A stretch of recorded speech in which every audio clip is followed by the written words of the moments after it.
Lakle lakle Inspector Tayay Tayay Tayay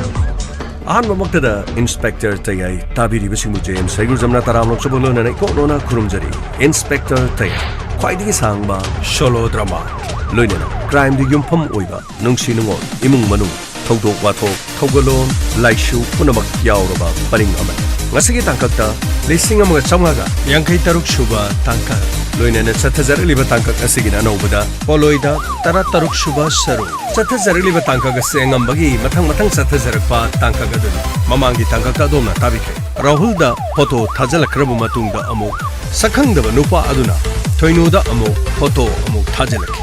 makhoi anigi marakta leiriba chamamnaba asi amanasu amagi wafamsing ase haidona dabana adumak chamamna duna leiri wari ase makhada kari oirakpa yaba ngasigi tangkakta amu tabirasi lanthokchari photo fangnabro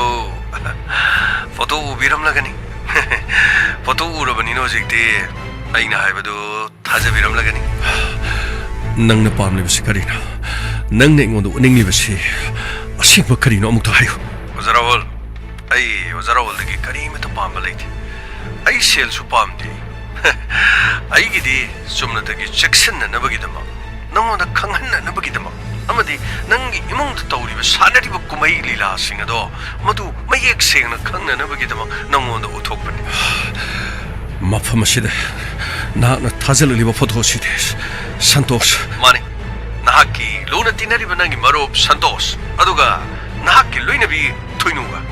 mafam amada ketaduna wari sanaribadu nati adu iraga icham samna maru mapang mo ibagi wari sanabani na haigadori bro nangna matokramna photo singase aina haikre ai loina bisho nangonda thokliba sigumna zaraho chap manana thokraban madudagi aina mapa charudna ubudagi arona thopsingadu mayak singna khangange uhange haidana ozarahol akhanna aina mabu senaraga aina tawlapani wazadi police ni miyamgi thabak tawbani adubu mahangna somda lawriba role dudi ozana mabu asengmadu khangdredana haujikti khangledana natra oza hauji gaina matau karamna ainga luna tinariba gi marupta wafam se ina matau karamna aduni ni ozara hol ojiksi ozara holna matau karamna haigani marubna marub hatpa marubna marub solution na bona ba ado aigidi uchare ko haijare aibu thajabidabadudi tawbiran sidagidi aina hairakpada soidana thajabigani khal makha tarakpadi ozarahol amu hana faunarase ai thamjarege ko ozarahol fare thamlo hauji kaina togadori basikarina aina togadori basikarina aibu minamba aibu namthak mapok tarita kaina dana nungsina na lemina si haidino wasak na dana lakiba aduga haujikna aibu miraiba aibu namthak tawba nupigi thamoy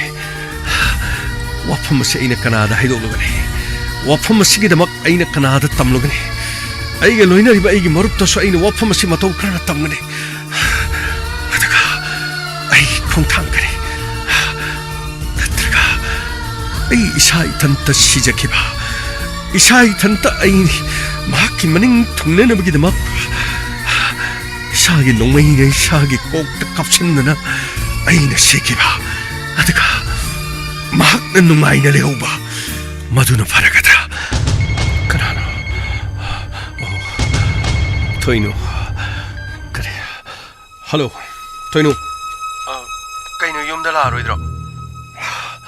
ai yumda laningba phautre karigino nasagi nara leirabro nara leire khamudana yumda changma ngamdrabro toino ai makhata na wada taningte karigino na ingonda khana bhorido hayu karigino na ingonda khana bhorido bo chidi khana bahu banatena haibam thokba natro nupadana yumda halaktradi magi nupidana hangpam thoi adugi hanglaini kaino yumda sungchang changaro hariro police station do dum leirage harira leige haragana asengmodo hayo natragana aini yumda leibagi lakta boragana ai sakro haibra natragana yumda sunglai leining dragana sida leiriba phamong kangtoche 폴리스 스테이션 ꯑꯗꯨꯗ ꯊꯥꯡꯒꯦ ꯍꯥꯏꯔꯕꯁꯨ ꯊꯥꯡꯉꯨ ꯀꯔꯤꯒꯤꯗꯃꯛꯇꯅꯣ ꯅꯪꯅ ꯑꯩꯉꯣꯟꯗ ꯀꯣꯆꯤ ꯀꯣꯠꯇꯅ ꯉꯥꯡꯂꯤꯗꯣ ꯅꯪ ꯑꯁꯦꯡꯕ ꯃꯔꯝ ꯑꯩꯅ ꯂꯥꯛꯇꯕꯁꯤꯒꯤ ꯅꯪ ꯁꯣꯏꯗꯅ ꯈꯪꯐꯝ ꯊꯣꯛꯏ ꯅꯪ ꯅꯁꯥꯅ ꯁꯣꯏꯈꯤꯕ ꯅꯪ ꯅꯁꯥꯅ ꯇꯧꯈꯤꯕ ꯊꯕꯛꯇꯨꯗꯤ ꯅꯪꯅꯁꯨ ꯍꯦꯟꯅ ꯈꯪꯐꯝ ꯊꯣꯛꯏ ꯑꯩꯅ ꯀꯔꯤ ꯁꯣꯏꯈ꯭ꯔꯕꯒꯦ ꯑꯩꯅ ꯀꯔꯤ ꯂꯥꯟꯈ꯭ꯔꯕꯒꯦ ꯂꯥꯟꯈꯤꯕ ꯂꯩꯔꯕꯗꯤ ꯍꯥꯏꯌꯨ ꯅꯁꯥꯒꯤ ꯅꯔꯥꯡ ꯀꯨꯞꯁꯟꯕ ꯌꯥꯅꯅꯕ ꯑꯩꯉꯣꯟꯗ ꯇꯥꯏꯁꯤꯟꯅꯕꯗꯤ ꯇꯧꯒꯅꯨ ꯊꯣꯏꯅꯣ ꯅꯪꯅ ꯂꯥꯜꯂꯒ ꯑꯩꯉꯣꯟꯗ ꯂꯥꯜꯂꯦ ꯍꯥꯏꯔꯤꯗꯨꯕꯨ ꯀꯔꯤꯒꯤꯅꯣ ꯅꯪ ꯅꯁꯥꯅ ꯅꯪ ꯅꯁꯥꯒꯤ ꯂꯝꯆꯠ ꯐꯥꯎꯕ ꯁꯦꯝꯕ ꯉꯝꯗ꯭ꯔꯒ ꯅꯪꯅ ꯑꯩꯉꯣꯟꯗ ꯇꯥꯏꯁꯟꯒꯦ ꯈꯜꯂꯤꯗꯨ ꯀꯔꯤꯅꯣ ꯀꯔꯤꯕ ꯑꯩꯅ ꯀꯔꯤ ꯂꯝꯆꯠ ꯁꯣꯏꯔꯤꯕ ꯁꯣꯏꯔꯤꯕꯗꯤ ꯑꯩ ꯑꯣꯏꯔꯝꯃꯣꯏꯌꯦ ꯅꯪ ꯅꯁꯥ ꯑꯣꯏꯔꯝꯒꯅꯤ ꯅꯁꯥꯒꯤ ꯑꯁꯣꯏꯕꯁꯤꯡ ꯑꯗꯨ ꯃꯤꯅ ꯄꯨꯊꯣꯛꯇ꯭ꯔꯤꯉꯩꯗꯅꯦ ꯅꯁꯥꯅꯅꯦ ꯑꯩꯅ ꯁꯣꯏꯈ꯭ꯔꯕꯗꯤ ꯁꯣꯏꯈ꯭ꯔꯦ ꯑꯩꯅ ꯂꯥꯟꯈ꯭ꯔꯕꯗꯤ ꯂꯥꯜꯂꯦꯅ ꯀꯣꯛ ꯍꯥꯏꯕ ꯀꯔꯤ ꯍꯥꯏꯕ ꯑꯩꯅ ꯀꯔꯤ ꯂꯥꯟꯈꯤꯕꯗꯤ ꯅꯪꯅꯦ ꯊꯣꯏꯅꯣ ꯑꯩ ꯅꯠꯇꯕ ꯑꯇꯣꯞꯄ ꯅꯨꯄꯥꯒ ꯅꯪꯒ ꯃꯔꯤ ꯂꯩꯅꯔꯒ ꯅꯪꯅ ꯆꯠꯂꯤꯕ ꯅꯪꯒꯤ ꯂꯤꯆꯠ ꯁꯥꯖꯠꯇꯨꯕꯨ ꯑꯩꯅ ꯇꯨꯃꯤꯟꯅ ꯅꯪꯕꯨ ꯉꯁꯤ ꯐꯥꯎꯕ ꯑꯩꯅ ꯍꯥꯏꯔꯣꯏꯅ ꯍꯥꯏꯗꯕꯅꯦ ꯑꯗꯨꯒ ꯑꯣꯟꯈꯠꯂꯒ ꯅꯪꯅ ꯑꯩꯉꯣꯟꯗ ꯑꯣꯏꯅ ꯅꯪꯅ ꯁꯥꯎꯖꯜꯂꯤꯕꯅꯤꯅꯦ ꯑꯣ ꯅꯪꯒꯤ ꯅꯔꯥꯡ ꯀꯨꯞꯁꯤꯟꯕ ꯌꯥꯅꯅꯕ ꯑꯩꯉꯣꯟꯗ ꯑꯣꯟꯈꯠꯂꯒ ꯇꯥꯏꯅꯔꯤꯕꯅꯤ ꯅꯨꯄꯥ ꯍꯥꯏꯕꯁꯤ ꯉꯝꯃꯤ ꯍꯥꯏꯕꯒꯤ ꯃꯇꯥꯒꯨꯝ ꯅꯨꯄꯤꯗꯤ ꯃꯇꯨ ꯁꯣꯟꯕꯅꯤ ꯅꯨꯄꯤꯗꯤ ꯍꯦꯛꯇ ꯇꯥꯏꯁꯟꯕ ꯌꯥꯔꯒꯅꯤ ꯍꯥꯏꯗꯨꯅ ꯍꯦꯛꯇ ꯇꯥꯏꯁꯤꯜꯂꯤꯕꯅꯤꯅꯦ ꯅꯣꯛꯇꯨꯝ ꯅꯣꯛꯅꯤꯡꯉꯤ ꯅꯪ ꯅꯁꯥꯒꯤ ꯑꯁꯣꯏꯕꯗꯣ ꯅꯁꯥꯅ ꯃꯨꯟꯅ ꯑꯃꯨꯛꯇꯪ ꯇꯤꯟ ꯌꯣꯠꯊꯔꯒ ꯈꯜꯂꯣ ꯑꯩꯗꯤ ꯀꯔꯤꯃꯠꯇ ꯁꯣꯏꯈꯤꯕ ꯂꯩꯇꯦ ꯅꯁꯥꯒꯤ ꯅꯔꯥꯟꯅ ꯃꯄꯣꯠ ꯐꯥꯕꯗꯒꯤ ꯅꯪ ꯅꯁꯥꯅ ꯌꯨꯝꯗ ꯆꯪꯕ ꯉꯝꯗꯕ ꯅꯠꯇ꯭ꯔꯣ ꯊꯣꯏꯅꯣ ꯇꯨꯃꯤꯟ ꯂꯩꯌꯨ ꯅꯪ ꯅꯁꯥꯅ ꯂꯥꯜꯂꯒ ꯑꯩꯉꯣꯟꯗ ꯑꯔꯥꯟꯕ ꯇꯥꯍꯟꯒꯅꯨ ꯑꯩꯅꯉꯁꯤ ꯐꯥꯎꯕꯗ ꯅꯪꯒꯤ ꯑꯔꯣꯟ ꯑꯊꯨꯞꯁꯤꯡ ꯑꯁꯤ ꯑꯩꯅ ꯀꯅꯥꯒꯨꯝꯕ ꯑꯃꯠꯇ ꯈꯪꯈꯤꯒꯅꯤ ꯍꯥꯏꯗꯨꯅ ꯑꯩꯅꯉꯁꯤ ꯐꯥꯎꯕ ꯂꯣꯠꯁꯤꯟꯗꯨꯅ ꯊꯝꯂꯤꯕꯅꯤ ꯁꯨꯞꯅꯇꯪꯒꯤ ꯃꯐꯝ ꯑꯁꯤꯗ ꯈꯪꯕ ꯍꯥꯏꯔꯕꯗꯤ ꯑꯩꯒꯤ ꯃꯔꯨꯞ ꯒꯥꯡꯃꯩ ꯖꯣꯟ ꯒꯥꯡꯃꯩ ꯈꯛꯇꯅꯤ ꯀꯔꯤ ꯍꯥꯏꯕ ꯖꯣꯟ ꯒꯥꯡꯃꯩ ꯈꯛꯇꯅꯤ ꯍꯥꯏꯕ ꯀꯔꯤ ꯈꯪꯉꯤꯕ ꯅꯈꯣꯏꯅ ꯑꯩꯒꯤ ꯃꯔꯝꯗ ꯀꯔꯤ ꯈꯪꯉꯤꯅꯣ ꯅꯪꯒꯤ ꯅꯁꯥꯒꯤ ꯅꯔꯥꯟ ꯑꯗꯨ ꯂꯣꯠꯁꯤꯟꯕ ꯌꯥꯅꯅꯕ ꯅꯪꯅ ꯒꯥꯡꯃꯩꯕꯨ ꯁꯨꯝ ꯄꯨꯁꯜꯂꯤꯕ ꯂꯥꯟꯖꯗꯕ ꯃꯤꯗꯣ ꯄꯨꯁꯜꯂꯒ ꯍꯥꯏꯒꯗꯕꯒꯤ ꯁꯔꯨꯛ ꯅꯪꯅ ꯑꯩꯉꯣꯟꯗ ꯁꯤꯒꯗꯕ ꯏꯔꯥꯜꯗꯣ ꯑꯗꯨꯃꯛ ꯁꯤꯌꯨ ꯅꯪꯅꯅꯦ ꯌꯨꯝꯗ ꯑꯩꯕꯨ ꯂꯩꯍꯟꯅꯤꯡꯗ꯭ꯔꯕꯁꯨ ꯂꯩꯍꯟꯅꯤꯡꯗꯦ ꯍꯥꯏꯗꯨꯅ ꯑꯗꯨꯝ ꯍꯥꯏ ꯃꯗꯨꯒꯤ ꯃꯊꯧ ꯀꯔꯤꯃꯠꯇ ꯇꯥꯗꯦ ꯅꯪ ꯅꯁꯥꯅ ꯅꯪ ꯅꯁꯥꯒꯤ ꯑꯁꯣꯏꯕꯗꯨ ꯈꯪꯖꯧ ꯑꯩꯒꯤ ꯈꯨꯠꯇ ꯏꯕꯤꯗꯦꯟꯁ ꯀꯌꯥ ꯃꯔꯨꯝ ꯂꯩꯔꯕꯅꯤ ꯑꯗꯨꯁꯨ ꯂꯦꯡꯗꯕ ꯏꯕꯤꯗꯦꯟꯁ ꯄꯨꯝꯅꯃꯛꯁꯤꯡꯗꯣ ꯑꯩꯅ ꯎꯠꯂꯕꯗꯤ ꯅꯪ ꯅꯃꯤꯠꯇꯒꯤ ꯅꯕꯤ ꯇꯥꯒꯅꯤ ꯅꯪꯅ ꯉꯥꯡꯂꯤꯕ ꯁꯛꯂꯤꯕꯁꯤꯡ ꯑꯗꯣ ꯅꯪꯅ ꯑꯩꯒꯤ ꯃꯥꯡꯗ ꯅꯪ ꯂꯥꯟꯗꯦ ꯍꯥꯏꯕ ꯈꯛ ꯉꯝꯃꯣꯏꯈꯤ ꯑꯗꯨꯗꯤ ꯑꯩꯒꯤ ꯏꯅꯥꯛꯇ ꯂꯩꯔꯤꯕ ꯏꯕꯤꯗꯦꯟꯁꯁꯤꯅ ꯀꯝꯗꯧꯕ ꯐꯔꯦꯅꯦ ꯅꯪꯁꯨ ꯑꯩꯒꯤ ꯏꯕꯤꯗꯦꯟꯁꯇꯨ ꯂꯣꯏꯅ ꯎꯠꯂꯣ ꯑꯩꯁꯨ ꯅꯪꯒꯤ 이비덴스ꯁꯤꯡꯗꯣ ꯂꯣꯏꯅ ꯎꯠꯂꯒꯦ ꯑꯗꯨꯒ ꯀꯔꯤꯅꯣ ꯀꯔꯝꯕꯅꯣ ꯍꯥꯏꯕꯗꯣ ꯀꯅꯥꯅ ꯂꯥꯜꯂꯤꯕꯅꯣ ꯍꯥꯏꯕꯗꯣ ꯑꯁꯦꯡꯕꯗꯣ ꯈꯪꯅꯔꯁꯤ ꯐꯩ ꯅꯪ ꯑꯩꯅ ꯍꯥꯏꯔꯤꯕꯁꯤ ꯌꯥꯗ꯭ꯔꯕꯅꯤꯅ ꯑꯩ ꯁꯣꯏꯗꯅ ꯅꯉꯣꯟꯗ ꯎꯠꯀꯅꯤ ꯑꯩ ꯁꯣꯏꯗꯅ ꯎꯠꯀꯅꯤ ꯃꯇꯝ ꯑꯗꯨꯗ ꯅꯪ ꯅꯁꯥꯒꯤ ꯑꯔꯥꯟꯕꯗꯣ ꯅꯪ ꯅꯁꯥꯅ ꯈꯪꯖꯔꯛꯄ ꯃꯇꯝꯗ ꯑꯩꯒꯤ ꯃꯥꯡꯗ ꯅꯪ ꯃꯤꯀꯨꯞ ꯑꯃ ꯐꯥꯎꯕ ꯂꯦꯞꯄ ꯉꯝꯃꯣꯏ ꯍꯥꯏꯕꯁꯤ ꯊꯣꯏꯅꯣ ꯅꯪ ꯈꯪ ꯅꯪ ꯃꯁꯤꯃꯗꯤ ꯅꯪ ꯈꯪ ꯑꯩꯅ ꯂꯦꯞꯄ ꯉꯝꯃꯣꯏꯗꯕ꯭ꯔꯥ ꯅꯪꯅ ꯂꯦꯞꯄ ꯉꯝꯃꯣꯏꯗꯕ꯭ꯔꯥ ꯗꯥꯔꯥꯍꯣꯜ ꯋꯥꯁꯤ ꯑꯃꯅ ꯉꯥꯡꯒꯨꯝꯁꯤ ꯑꯁꯦꯡꯕꯁꯤꯡꯗꯣ ꯑꯩ ꯂꯣꯏꯅ ꯄꯨꯊꯣꯛꯀꯅꯤ ꯅꯪꯅ ꯄꯨꯊꯣꯛꯀꯗꯕ ꯅꯠꯇꯦ ꯑꯩꯅ ꯄꯨꯊꯣꯛꯀꯗꯕꯅꯤ ꯑꯩꯒꯤ ꯅꯥꯛꯇ ꯂꯩꯔꯤꯕ 이비덴스 ꯄꯨꯝꯅꯃꯛ ꯄꯨꯊꯣꯛꯄ ꯃꯇꯝꯗ ꯅꯪꯒꯤ ꯆꯦꯟꯐꯝ ꯀꯔꯤꯃꯠꯇ ꯂꯩꯔꯣꯏ ꯍꯥꯏꯕꯁꯦ ꯅꯪ ꯅꯁꯥꯅ ꯈꯪꯒꯗꯕꯅꯤ ꯑꯩ ꯐꯣꯟꯁꯦ ꯇꯝꯃꯦ ꯅꯪ ꯂꯩꯔꯝꯃꯣ ꯑꯩ ꯑꯁꯦꯡꯕꯁꯤꯡꯗꯣ ꯅꯉꯣꯟꯗ ꯂꯣꯏꯅ ꯎꯠꯀꯅꯤ ꯅꯪꯒꯤ ꯂꯝꯆꯠ ꯁꯥꯖꯠ ꯅꯪꯅ ꯎꯅꯈꯤꯕ ꯅꯨꯄꯥ ꯀꯌꯥ ꯅꯪꯒꯤ ꯑꯔꯣꯟ ꯑꯊꯨꯞ ꯄꯨꯝꯅꯃꯛꯁꯤꯡ ꯑꯗꯣ ꯑꯩꯅ ꯂꯣꯏꯅ ꯄꯨꯊꯣꯛꯇꯨꯅ ꯅꯉꯣꯟꯗ ꯎꯠꯀꯅꯤ ꯃꯇꯝ ꯑꯗꯨꯗ ꯅꯪ ꯀꯗꯥꯏꯗ ꯆꯦꯜꯂꯤ ꯍꯥꯏꯕꯗꯨ ꯌꯦꯡꯒꯦ ꯅꯁꯥꯒꯤ ꯅꯔꯥꯟꯗꯤ ꯅꯪꯅ ꯂꯣꯠꯁꯤꯟꯗꯨꯅ ꯊꯝꯂꯒ ꯑꯩꯉꯣꯟꯗ ꯅꯪꯅ ꯑꯃꯨꯛ ꯏꯔꯥꯜ ꯂꯩꯕꯁꯨ ꯇꯥꯍꯟꯕ ꯁꯥꯔꯤ ꯃꯗꯨꯅꯅꯦ ꯑꯩꯅ ꯑꯣꯐꯤꯁ ꯑꯁꯤꯗ ꯂꯩꯊꯣꯛꯂꯤꯕ ꯅꯪꯒꯤ ꯅꯅꯥꯛꯇ ꯂꯥꯛꯇꯕꯒꯤ ꯃꯔꯝꯁꯦ ꯃꯁꯤꯅꯅꯤ ꯊꯝꯃꯣ ꯌꯥꯔꯦ ꯑꯩ ꯂꯥꯛꯀꯅꯤ ꯀꯩꯅꯣ ꯊꯣꯏꯗꯨꯕꯨ ꯅꯠꯇꯦ ꯀꯩꯗꯧꯔꯒꯦ 이타오 산토스 ꯑꯩ ꯁꯣꯝꯗ ꯅꯪꯒꯤꯁꯤꯗꯤ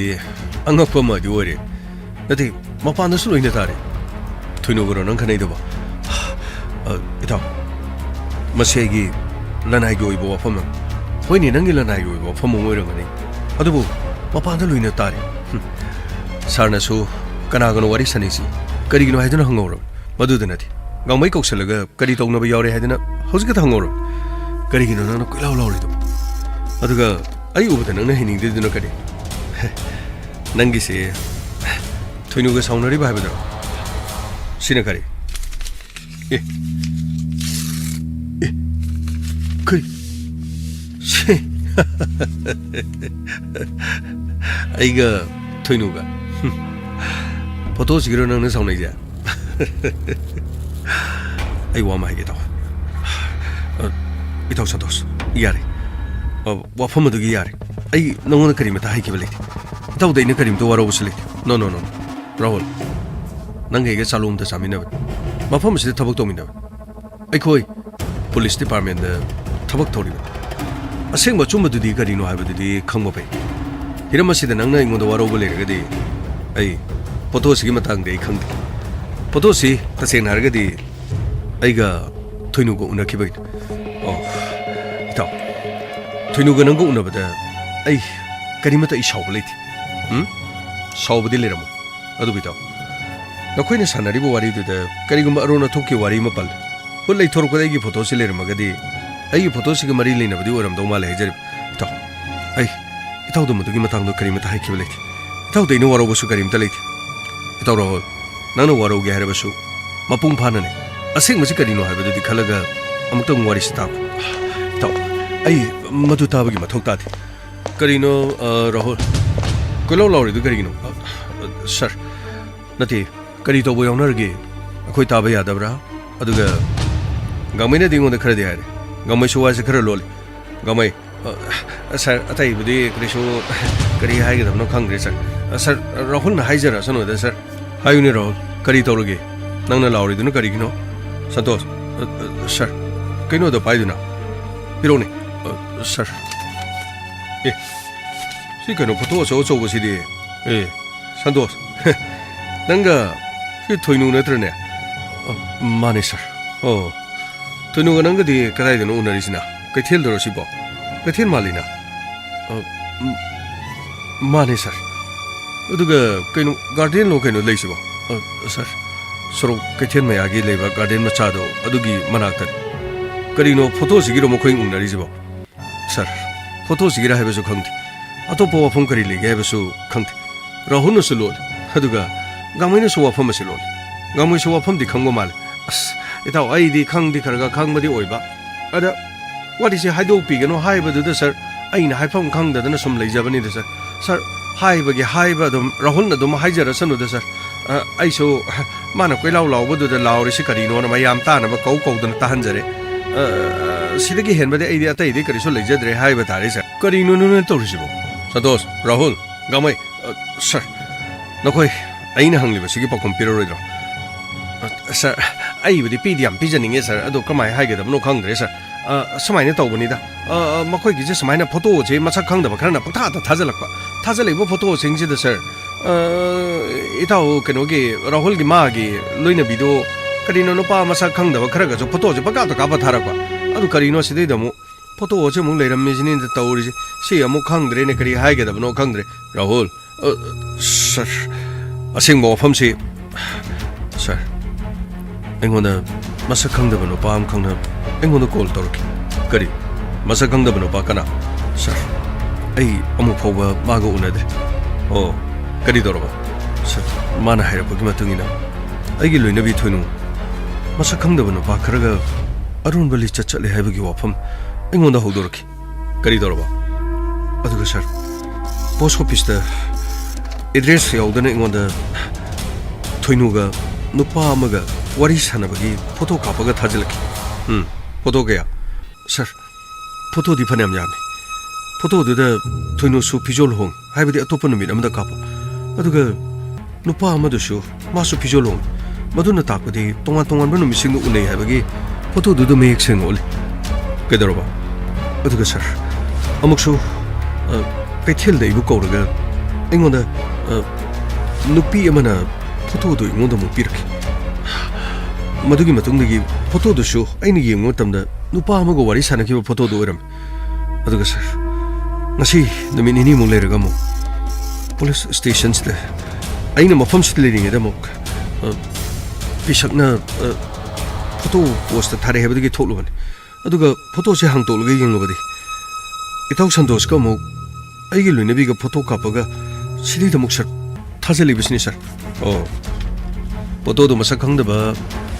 ꯅꯨꯄꯥ ꯑꯃꯒ ꯅꯪꯒꯤ ꯅꯨꯄꯤꯒ ꯍꯥꯏꯕꯗꯤ ꯊꯣꯏꯅꯨꯒ ꯋꯥꯔꯤ ꯁꯥꯟꯅꯔꯦ ꯍꯥꯏꯕꯁꯤꯗꯤ ꯅꯪꯅ ꯃꯉꯣꯟꯗ ꯍꯥꯏꯈꯤꯕꯗꯤ ꯂꯩꯔꯕ ꯁꯔ ꯑꯩꯅ ꯃꯉꯣꯟꯗ ꯍꯥꯏꯈꯤꯕꯗꯤ ꯂꯩꯇꯦ ꯑꯣ ꯅꯪꯅ ꯃꯉꯣꯟꯗ ꯍꯥꯏꯈꯤꯕꯗꯤ ꯂꯩꯇꯦ ꯁꯟꯇꯣꯁꯀꯤ ꯐꯣꯇꯣ ꯃꯇꯥꯡ ꯁꯔ ꯑꯩ ꯃꯗꯨꯁꯨ ꯍꯥꯏꯈꯤꯕ ꯂꯩꯇꯦ ꯑꯗꯨꯕꯨ ꯁꯔ ꯑꯩꯁꯨ ꯌꯨꯝꯗ ꯆꯪꯂꯨꯕ ꯃꯇꯝꯗ ꯃꯥꯅ ꯀꯣꯆꯤ ꯀꯣꯔꯥꯡ ꯀꯣꯜꯂꯛꯄ ꯁꯔ ꯑꯩꯒ ꯃꯥꯒ ꯍꯧꯖꯤꯛ ꯌꯨꯝ ꯑꯁꯤꯗ ꯀꯣꯆꯤ ꯀꯣꯠꯅꯔꯤꯕ ꯍꯥꯏꯔꯒꯗꯤ ꯉꯪꯅꯔꯤꯕ ꯍꯥꯏꯔꯒꯗꯤ ꯏꯃꯤꯠꯇꯤ ꯆꯥꯎꯗꯕ ꯑꯩꯅꯗꯤ ꯁꯥꯒꯩꯒꯤ ꯑꯣꯏꯔꯕꯁꯨ ꯅꯠꯇ꯭ꯔꯒ ꯀꯅꯥ ꯂꯩꯖꯗ꯭ꯔꯕ ꯑꯉꯥꯡ ꯑꯃ ꯑꯦꯗꯣꯞ ꯇꯧꯔꯁꯨ ꯌꯣꯛꯑꯁꯨ ꯌꯣꯛꯑꯁꯦ ꯍꯥꯏꯕꯗꯤ ꯏꯕꯥꯅꯤ ꯌꯥꯅꯗꯨꯅ ꯂꯩꯕ ꯑꯗꯨꯕꯨ ꯁꯔ इखंग खंगौदना हंदक्ति वाफम असिदगी नाथैरगा मसक खंगदब नुपा खरगा कैथेलदा तोयना चत्तुना माना उनबगी फोटो इंगोंदा सखंगदब मन थाजगलिबा सर आई वखल सिली ताफम खंगे सर मसिने युमदा चलगसु मागा इगंग नंगनरगा आई युमदगी दुमक लाइ सर नंगने युमदा नंगनबदुददी नुपा अमगा नंगा फोटो कामिनै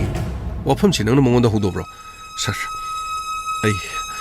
नुपादुना हायरकपगी मतुंगिना वफम असि मंगोंदा हाइगिन अदुगा मतिक चाबा प्रूफ हेन उलखाना हाइबु हाइदुना माना हायरकपदगी आई मतिक चाबा प्रूफ सिंग गाइदुना लेब हो नुपादुदी नंगिना मांगदा सर नुपादुदी गी मांगदा उमफो लेप्थि अदुबु माना एंगोंदा फोन दे दुमक तौरे ngasigisu mahak phone di dumak tore nobado kana no haibasu khangde mani sir mahang haibada ekhoi di police ni magi number se thigalaga mabu phabai rai lagen magi location magi le fami rai laina khangani adubu mabu phage haina khalaba mako thirake haina khalabadi social media da atopa number ma season raga thoinuga atopa nupa singsiga unabagi video natraga photo sing पुनमक सिंह असि ममिंग मथाई खलगा social media की platform द थागलकलबदी हाइदुना माने गोंद किहलकी सर किहलकीबा ओ अदुदि माना नंगोंद शेल न चिंगबा पियो हारकपदि लेब्रो सर शेल गुमदि महाक करी मत लौरो अदुगा महाकना हाइबदो मदु खतंग ताबियो हाइदुना एंगोंद माना याम तत्थना हारकी नुपादुगे मागी ममिंग मथा सर मागी ममिंग फावै खंगदे राहुल नंग पुलिस नेत्रने सर तौरगलिबो ओइरगलिबो फिबम मदु करिनो हाबा नंगना साना खंगदम वाफम मदुदि नंगना लोफम थोप्रने सर वाफम से कनामता हाइदोकनो हाइदना अदुगा हाइदोकलबदि मखा ताबा नंगोदगी शेल लौदे नंगोदगी करिगुम अपाम अमता लेति अदुबु नंगी नकोक सानबा नखोइगी नतैना नाव खनननबदि मी अदुनदि सिलि नत्रा मदुना मरमरगा थुनुगा नंगा लौनरी मदुना ताकदि नुपा अदुनसु थोइनुदा सोइदना शिक्षा लंगदबा मरम खर लेरंगनि खल अदुना थोइनुना सनोदा सक्रि तोरक्रो सर युमदा चटपदगी हाउरे अदुदि मंगोना सो हाइदोकनो हाइदना सोइदना करिगुम खर तोरंगनि खल वाफम से नखोइनिगी मरक्ता मिस अंडरस्टैंडिंग हाइबदि अमगा मका पाउ फाउनदबा लाना थाजनबनि अदुरबदि नंगोंदा थोलिबदसु मंगोंदा थोलिबदसु खनरगा करिनोना हाइनबदि करि काइगे सर वाफम अदु सर अइना कानदबन काखलो गाइद चनब तोक्स थोनुना खालिबदुन करिनो नंगना खालिबदु करिनो कोनो मक्सिंगदो मांगदा नखोइनी चप मानना लेमिनरगा वाफम सिंगदो खनगदम अदु नतदन नखोइनी कोइलाउ लाउनरगा करि कानगदोरि अदुगा संतोष सर फोटो सिगे मतंग दिन करि हनिंग सर तसिंगना हारबदा नोंमा अइंगोंदा थोइनुना कॉल तोरखि करि थोइनुना करि हारिबा सर यारबदी वाफम से कनाम तद हाइदोकन योमलोमदग लाकद लेरबदी कैथेल लाउ हाइदुना अदुगा आइगा मागा कैथेल दुरखि मतम मदुदा महाना राहुल बु यामना चिंगनबगी अदुगा युमदा हंजलक्तबसि महा तसिंगना तोपम मफम अमदा चलिब्रा अदुगा पुलिस ती पोस्टिंग होम मफम खुदिंगी नुपी मरांग काइना लई हाइबगी मोंग अदुदा सर युमदा हंजलक्तबसि मानो वखन लाना खनबा मा अदुगी मथक्ता मखोइनी अंगांग याउदबसिना मरम ओरगा मागी मागी थबक चिनबगी मरमदो ओरगासु थुनुना राहुल बु लाना खनबा माले सर मतम मदुदा इंगोंदा सीरियस ओइना सारकपा वाफमदो आइदि नोक्सिनदना वाफम अदुदा मंगोंदा करिमना दुम आइना नोलंकी राहुल अतोपा नुपी मगा मरि लेनथि मा कनामता खंगनबा लेथि वाफम अदुगी दमक्तो ओरबदी आइगोंदा मतुंगदा हायरकन वाफम अदुदा आई मागी थमोइबु फाथदुना इना थमलमदि अदुबु माना इंगोंदा याम कन हायरक वाफम सि सर करि हारिबा सर आइगा मागो उनै हाइबा वाफम सि वाफम सिदा इना हंगी हाइबा राहुल द खंगनगनु हाइदना इंगोंदा याम कन हायरक आइना हलगा राहुल द तमदि याम अदुबु सर आइगा मागो उनबा अदुबु वारि सानबगी वाफम दो माबु खंगहलुगनु मागी मरमदा इना याम कन थिजनबा टिकट मानकिनी लाना खनकिनी हायरकपदुदा सर वाफम से इनसु राहुल दसु हायोद्र अदुदा नतना आई मफम से लेरिबि मानबसिंग कनागुम अमतद आई हायोद्र संतोष चुमी नंगी दसु नमानबगी नुपीदुन हायरपो वाफम दो तनुगी वाफम दो ननि काय खुमनब कैसु कायबा लेति अदुबु नंगा थुइनुगु उनरिंग मतमदा मदुदा कापखिबनि हायबा फोटो सिदि चुमरा दुगा फिजोल मानदबा नत्रगना तोपा मफम अमदा सर राहुल आइगी मानबनि Shiba Sangma Kangdana Lanfong Kya, the Samina, Adu, Ay, Rahulgi Jachonava, Adusar, Ay, Rahulgi my Kun of the Sipa within a Karigum the Tokit, Adusar, Aina Togi Haduna so Kanbalati, Hoine, Adubu de Quinakang, Adubu, Rahul, Sir, Nana di Santosta, Sir, Ay Patavanga Moldova, Ay Wakal, I know Uragliba photograph na, I know Wakalsi, Miku Kredilana Kalurisa. Adu sir. Punamakse, ay, howji ti karishu khandrisa. Rahul, aseng machumba khandringeda, ay koina ne. Hana thajaba se tawroido. Ka hena thajamalasu awaba tabani. Aina hagedabadi, aseng machumba khandana nangno waroribadu yamna lal. Amoire, punamakse mangda mai onshinharakanda. Nangna tawbana shini, aina tawbana shini. Maram Singado, Chap Chabo from the Hagada. Sakang the Banupamana and Wanda, Gold Toduna. Totally but Toduk sing, Matang totally was in the Tunu de Tamro. Sir, I Mangunda di Madugi walk from the Tamdisha. Nang the Tam the Bugum, Shwedinamaki. Toinu Shu Tam the Boa from Credilator Medical. Amabore, I koi Magimanak to Chalaga. I sing Mudukarino Habadongs. Nakoigi, Natana no any kind of the Queen Oxenbugi wanate. Adubu, Nakoi any Marakta lady misunderstanding Amagamogo Wakaltana, Dabudi, my own sinner, Wari Sanarago, Gadamiko. Sir, I in Harry Sinang Yanning the bro. Sir, Kashuka delete, sir. Adu, sir. Mahana Karigumba. Mamita Macha Udramani Hadina Maki Atopa Maki Kontangama, Oini. Atopa Kontangama, Lera Mataragadi, Lera Medina. Matamadu di Aina Kashukankaloi. Monata. A same but Suma Kangana, Mibulan, and Obagi Tabak City Toms. Aduga Nangon the Mana so Sweden and Lana, Loranganical. Aduga Mangon the Nakari, Kudam Sangam Lay. Ponomaxing to Kango Pudikari. Sir, Pare, Gamay, sir, Gari Todonova. Nangshu, what is the Panam Pazana di Aurine? Sir, I demo, Mana City Tara, Kudu the Nupa Maga. Photo Kapaga Ledamba to the sir, I the coke to Loreser. I Ukrabani Namana, Muxer, so Hido Pigano Duga. Ote, the so Hido Pigano, Mohaiba Manasa. Ado Hiba do the gay show. Photo do the Urubani, Mathadi Manasaba to the sir. I shall dum Yao Bahabatari. Mayum the Zakragazumati, dum sir, Pat and the dum Halapa. I in a Carino name Zalagana, Papa Halazi Bohira Rugasu. Carino Tonuno Cochi, Cosale, Cosa, Cosale, Carino. Adam Tau to the Gimoazedum, what I said, no I tell them Leone. Aduga, sir, I did some the Sana Kobu to the Muxanguni. Aduga Muxide the Namo, Carino Santos photo coming about Muleramias. Ganta the sir, I got Tunuga Karamkan Unakizano Kandi. What in a Muktunuga Egamu Unabagi photo, I don't Shamsan Sajalaga, Hosiki Carino AI Hybrid Carino, sir, artificial intelligence Kahai with the service.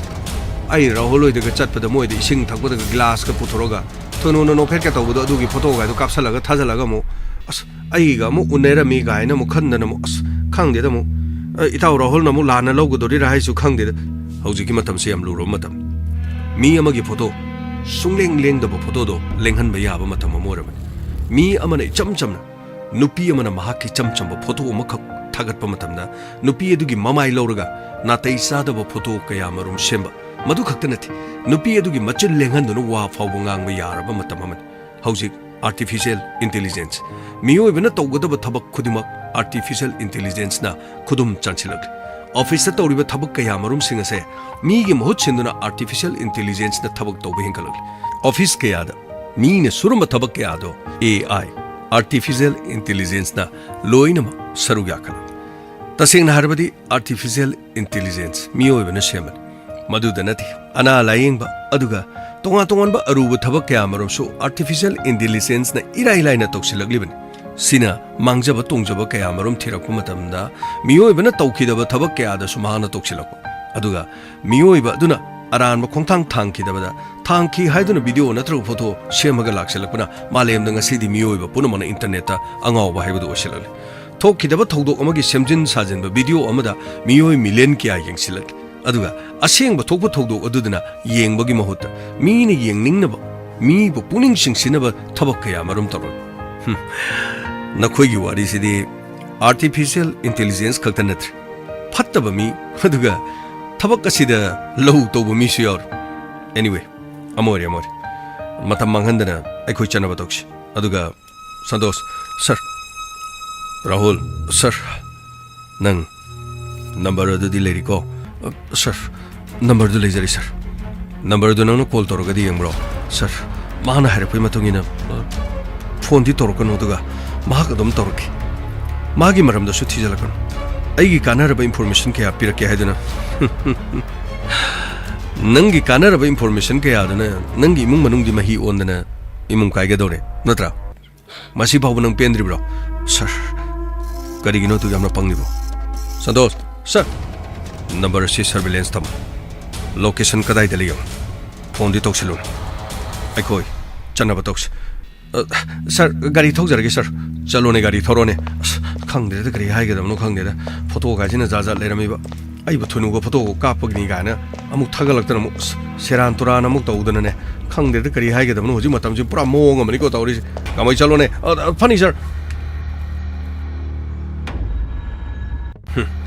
ꯃꯥꯅ ꯑꯃꯨꯛ ꯃꯤꯉꯣꯟꯗ ꯑꯃꯨꯛꯁꯨ ꯁꯥꯟꯅꯔꯤꯕ ꯑꯩ ꯇꯝꯐꯥꯗ ꯄꯥꯎ ꯄꯤꯈꯤ Rahul sir ꯅꯝꯕꯔꯗꯨ ꯑꯃꯨꯛꯇ ꯄꯤꯔꯛꯑꯣꯗꯅ ꯁꯔ ꯁꯟꯇꯣꯁ ꯅꯝꯕꯔ ꯂꯧꯁꯜꯂꯣ ꯐꯅꯤ ꯁꯔ ꯀꯗꯥꯏꯅꯣꯗꯣ ꯁꯤꯗ ꯂꯩꯔꯦ ꯐꯣꯟꯁꯤꯗꯤ ꯃꯥꯅ ꯐꯣꯟ ꯇꯧꯔꯛꯂꯕꯗꯤ ꯃꯥꯅ ꯑꯃꯨꯛ ꯁꯣꯁꯤꯌꯦꯜ ꯃꯤꯗꯤꯌꯥꯗ ꯌꯥꯔꯤꯅꯤ ꯀꯩꯗꯧꯔꯒꯦꯅꯦ ꯔꯥꯍꯨꯜ ꯑꯗꯨꯒꯤꯗꯃꯛꯇ ꯅꯪ ꯋꯥꯔꯤꯗꯨ ꯀꯩꯅꯣ ꯑꯩ ꯃꯥꯅ ꯑꯃꯨꯛ ꯇꯞꯇꯥꯏ ꯁꯥꯟꯅꯔꯕꯅꯤꯅ ꯑꯩꯈꯣꯏꯒꯤꯁꯨ ꯑꯉꯝꯕ ꯊꯥꯛꯇ ꯑꯃꯨꯛ ꯍꯣꯠꯅꯕ ꯇꯥꯔꯦꯗꯅ ꯌꯦꯡꯁꯤ ꯃꯥꯅ ꯉꯝꯕ꯭ꯔꯥ ꯑꯩꯈꯣꯏꯅ ꯉꯝꯕ꯭ꯔꯥ ꯍꯥꯏꯕꯗꯨ ꯌꯦꯡꯕ ꯇꯥꯔꯦꯗꯅ ꯁꯔ ꯒꯥꯔꯤ ꯁꯣꯝꯗ ꯂꯩꯖꯔꯦ ꯁꯔ ꯃꯌꯥꯝ ꯁꯣꯝꯗ ꯂꯥꯛꯄꯤꯔꯣ ꯁꯔ ꯂꯥꯏ ꯉꯝꯃꯣꯏ ꯂꯥꯛꯑꯣ ꯆꯠꯅꯕ ꯇꯧꯁꯤ ꯂꯥꯛꯑꯣ ꯐꯅꯤ ꯁꯔ ꯁꯟꯇꯣꯁ ꯔꯥꯖꯦꯟꯗ ꯅꯝꯕꯔꯗꯣ ꯄꯤꯔꯝꯃꯣ ꯐꯅꯤ ꯁꯔ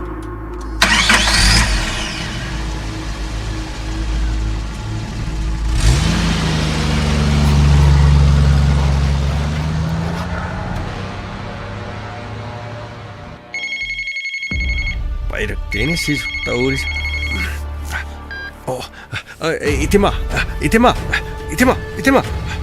그리고 너무 폰 돌리시나 그래 이태마 이태마기 와품 그럴 레이리니 이태마 아이가 호지가 따자락거니 이태마 그리 와품노 나티 그리 와품노 해봐 아이마 타임 사리 폰도 아이고도 더 해 아이부터 탐기 이태마 아이는 칸마다 거기 사라홀 폰 떠롱거니 칼레 폰 떠럭더네 그이노 낭나도 항이도 그이노 봐 때기나 때다 마나 에비덴스 도다 가네 얌팔람도 말레 판드르네 그이노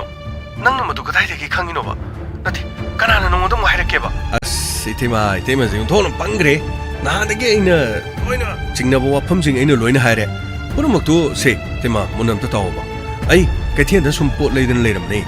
아데이다 나한기 누피도 아도 누피도가 손다 사라 홀그네 그티엔다 뭐 와리 샤나바다 에이 하피 따락보네 봐 그리 와리 샤나이 봐 나티 그다이도 와리 샤나리보 아스 그티엔지다 호직 레이리미 그리노 ඛꯪ디미 폰 떠기부금 떠웨 봐 아다이네 칼리나 이때마다 폰 떠고 이런거니 시니다 이네 칼리제 때마 좀 들어 마나 폰 떠록도 와디 또크로 호직네 누피두고 마가 그티엔지다 레이라 अदुरदी इतेमना डायरेक्ट खक्थेंगन उनिंग तारगदी हाइपे थोलो आई लौब लागे इतेम कोगी थोंगानने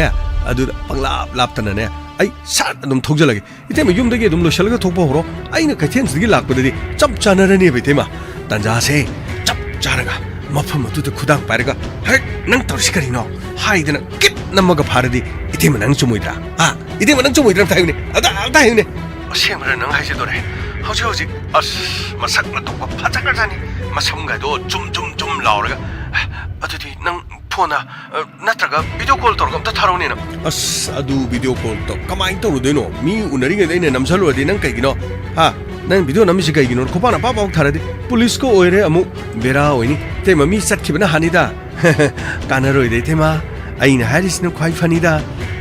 पुलिस स्टेशन दा लेरिदु करिगिनो हा इतैमबु मिराइबुगी नत्रो इतैमना ननावगिदमक्ता खल्लगा नुंगाइतदना हायरगा इतैमसिना आइगी वाजे सुंता ताबिदे सुंगलौ लौबिदे तेमा कानादेसे लोइसलगा लेबिरमो या लौबिरुनु युमदा करि युमगी मी इनेमबो करि अमता हायरुनु से तेमा आइ गारि फट थौजरगे तेमा लेरमो अदुगा फट ꯃꯐꯝ ꯑꯗꯨꯗ ꯆꯠꯂꯒ ꯀꯤꯞ ꯂꯥꯎꯅ ꯅꯝꯃꯒꯗꯤ ꯇꯦꯃ ꯇꯦꯃ ꯊꯣꯛꯄ ꯇꯧꯔꯁꯤ ꯇꯦꯃ ꯀꯥꯟꯅꯗꯦ ꯇꯦꯃꯅ ꯊꯋꯥꯏ ꯅꯨꯡꯉꯥꯏꯇꯕꯗꯣ ꯑꯗꯨꯒꯤꯅꯤ ꯑꯩꯅ ꯅꯍꯥꯟꯅ ꯍꯥꯏꯔꯦ ꯇꯦꯃꯅꯗꯤ ꯁꯨꯡꯂꯧ ꯂꯧꯗꯦ ꯐꯔꯦ ꯑꯗꯨꯗꯤ ꯑꯩ ꯂꯣꯏꯁꯤꯜꯂꯒꯦ ꯅꯪ ꯈꯔ ꯌꯥꯡꯅ ꯂꯥꯛꯑꯣ ꯇꯦꯃ ꯂꯩꯕꯤꯔꯝꯃꯣ ꯂꯩꯕꯤꯔꯝꯃꯣ ꯅꯅꯥꯎꯗꯤꯅꯦ ꯐꯠ ꯍꯦꯛꯇ ꯄꯥꯏꯔꯛꯑꯗꯧꯅꯤ ꯁꯤ ꯀꯨꯏꯍꯧꯔꯣꯏ ꯑꯩꯅ ꯍꯥꯏꯔꯤꯁꯤꯅꯤ ꯇꯦꯃ ꯁꯤ ꯍꯧꯖꯤꯛ ꯍꯧꯖꯤꯛꯁꯨ ꯃꯣꯏ ꯂꯩꯔꯤ ꯅꯣꯛꯇꯅ ꯈꯦꯗꯅꯅꯦ ꯀꯔꯤꯅꯣ ꯑꯁꯤꯒꯤ ꯐꯥꯁ ꯐꯨꯗ ꯃꯃꯥꯡꯁꯦ ꯐꯝꯗꯅ ꯍꯩ ꯃꯍꯤ ꯊꯛꯏꯔ ꯀꯩꯗꯣꯏꯅꯣ ꯈꯪꯗꯦ ꯍꯧꯖꯤꯛ ꯍꯧꯖꯤꯛꯁꯨ ꯂꯩꯔꯕꯅꯤꯅꯦ ꯇꯦꯃ ꯂꯩꯁꯅꯨ ꯃꯍꯥꯛꯅꯦ ꯂꯩꯁꯅꯨ ꯉꯁꯤꯗꯤ ꯑꯁꯦꯡꯕ ꯆꯨꯝꯕ ꯑꯃ ꯂꯣꯏꯅ ꯈꯪꯅꯔꯗꯕꯅꯤ ꯑꯩ ꯃꯥꯒꯁꯨ ꯂꯥꯎꯅꯈ꯭ꯔꯕꯅꯤ ꯃꯥꯒꯁꯨ ꯈꯟꯅꯈ꯭ꯔꯕꯅꯤ ꯃꯥꯅꯁꯨ ꯑꯩꯒꯤ ꯃꯔꯝꯗ ꯏꯕꯤꯗꯦꯟꯁ ꯄꯨꯊꯣꯛꯈꯤꯅꯤ ꯀꯥꯏꯅ ꯃꯥꯅ ꯍꯥꯏꯔꯤꯕꯅꯤ ꯑꯗꯨꯒ ꯏꯕꯤꯗꯦꯟꯁꯅ ꯑꯩꯒꯤ ꯅꯥꯛꯇ ꯂꯣꯏ ꯂꯩꯔꯒ ꯑꯩ ꯐꯣꯇꯣ ꯀꯥꯏꯁꯦ ꯂꯣꯏꯅ ꯄꯨꯔꯛꯀꯦ ꯑꯗꯨꯒ ꯃꯉꯣꯟꯗ ꯌꯦꯡꯍꯟꯒꯦ ꯃꯥ ꯀꯗꯥꯏꯗ ꯆꯦꯜꯂꯦ ꯍꯥꯏꯕꯗꯨ ꯌꯦꯡꯒꯦꯕ ꯍꯣꯏ ꯍꯣꯏ ꯇꯦꯃ ꯈꯔ ꯊꯨꯅ ꯂꯥꯛꯄꯤꯔꯣ ꯑꯩꯁꯨꯅꯦ ꯁꯠ ꯊꯧꯖꯜꯂꯒꯦ ꯇꯦꯃ ꯅꯨꯄꯤꯒꯤ ꯍꯧꯅꯕꯤ ꯁꯨꯝ ꯇꯛꯇꯅ ꯅꯥꯗꯅ ꯈꯣꯠꯇꯅ ꯂꯩꯔꯕꯗꯤꯅꯦ ꯃꯤ ꯆꯠꯈꯤꯕꯅ ꯍꯥꯟꯒꯅꯤꯀꯣ ꯇꯦꯃ ꯕꯦꯔꯥ ꯀꯥꯟꯅꯅꯤ ꯑꯩꯅꯦ ꯃꯣꯏꯒꯤ ꯒꯥꯔꯤ ꯑꯗꯨꯒ ꯀꯔꯣꯝ ꯆꯠꯂꯤ ꯀꯔꯣꯝ ꯆꯠꯈꯤꯅꯤ ꯑꯗꯨꯒꯁꯨ ꯍꯥꯏꯐꯦꯠ ꯌꯦꯡꯉꯛꯀꯦ ꯏꯇꯦꯃ ꯑꯩ ꯏꯇꯦꯃꯅꯅꯦ ꯁꯠ ꯂꯣꯏꯁꯤꯜꯂꯒ ꯐꯠ ꯂꯩꯔꯝꯃꯣꯀꯣ ꯑꯩ ꯐꯠ ꯊꯣꯛꯂꯛꯑꯒꯦ ꯃꯣꯏꯅ ꯇꯣꯡꯂꯛꯂꯤꯕ ꯒꯥꯔꯤꯁꯤ ꯀꯔꯣꯝ ꯆꯠꯇꯣꯔꯤꯖꯥꯠꯅꯣ ꯈꯪꯗꯦꯗ ꯌꯦꯡꯉꯒꯦ ꯏꯇꯦꯃ ꯑꯗꯣ ꯏꯇꯦꯃ ꯂꯩꯕꯤꯔꯝꯃꯣꯀꯣ ꯑꯩ ꯊꯧꯖꯔꯛꯑꯒꯦ ꯍꯣꯏ ꯍꯣꯏ ꯈꯔ ꯌꯥꯡꯅ ꯂꯥꯛꯑꯣ ꯃꯣꯏ ꯆꯠꯈꯤꯕꯅ ꯍꯥꯟ ꯇꯥꯔꯦ ꯅꯪ ꯈꯔ ꯌꯥꯡꯅ ꯂꯥꯛꯑꯣꯕ ꯍꯣꯏ ꯐꯔꯦ ꯐꯔꯦ ꯐꯔꯦ ꯊꯝꯃꯦ ꯏꯇꯦꯃ ꯉꯁꯤꯗꯤ ꯏꯇꯦꯃ ꯅꯅꯥꯎꯅ ꯏꯊꯤꯡꯕꯒꯤ ꯑꯁꯦꯡꯕ ꯂꯝꯕꯤꯗ ꯄꯨꯕꯤꯕ ꯇꯥꯔꯦ ꯅꯅꯥꯎꯕꯨ ꯋꯥꯔꯧꯕꯤꯔꯅꯨ ꯏꯇꯦꯃ ꯄ꯭ꯂꯥꯟ ꯑꯁꯤ ꯇꯧꯅꯕ ꯍꯣꯠꯅꯕꯗ ꯀꯌꯥꯗ ꯋꯥꯅ ꯍꯣꯠꯅꯈ꯭ꯔꯕ ꯑꯗꯨꯕꯨ ꯅꯨꯃꯤꯠ ꯂꯥꯛꯂꯦ ꯑꯩꯒꯤꯁꯨ ꯑꯃꯨꯛ ꯄꯨꯔꯅꯤꯃꯥ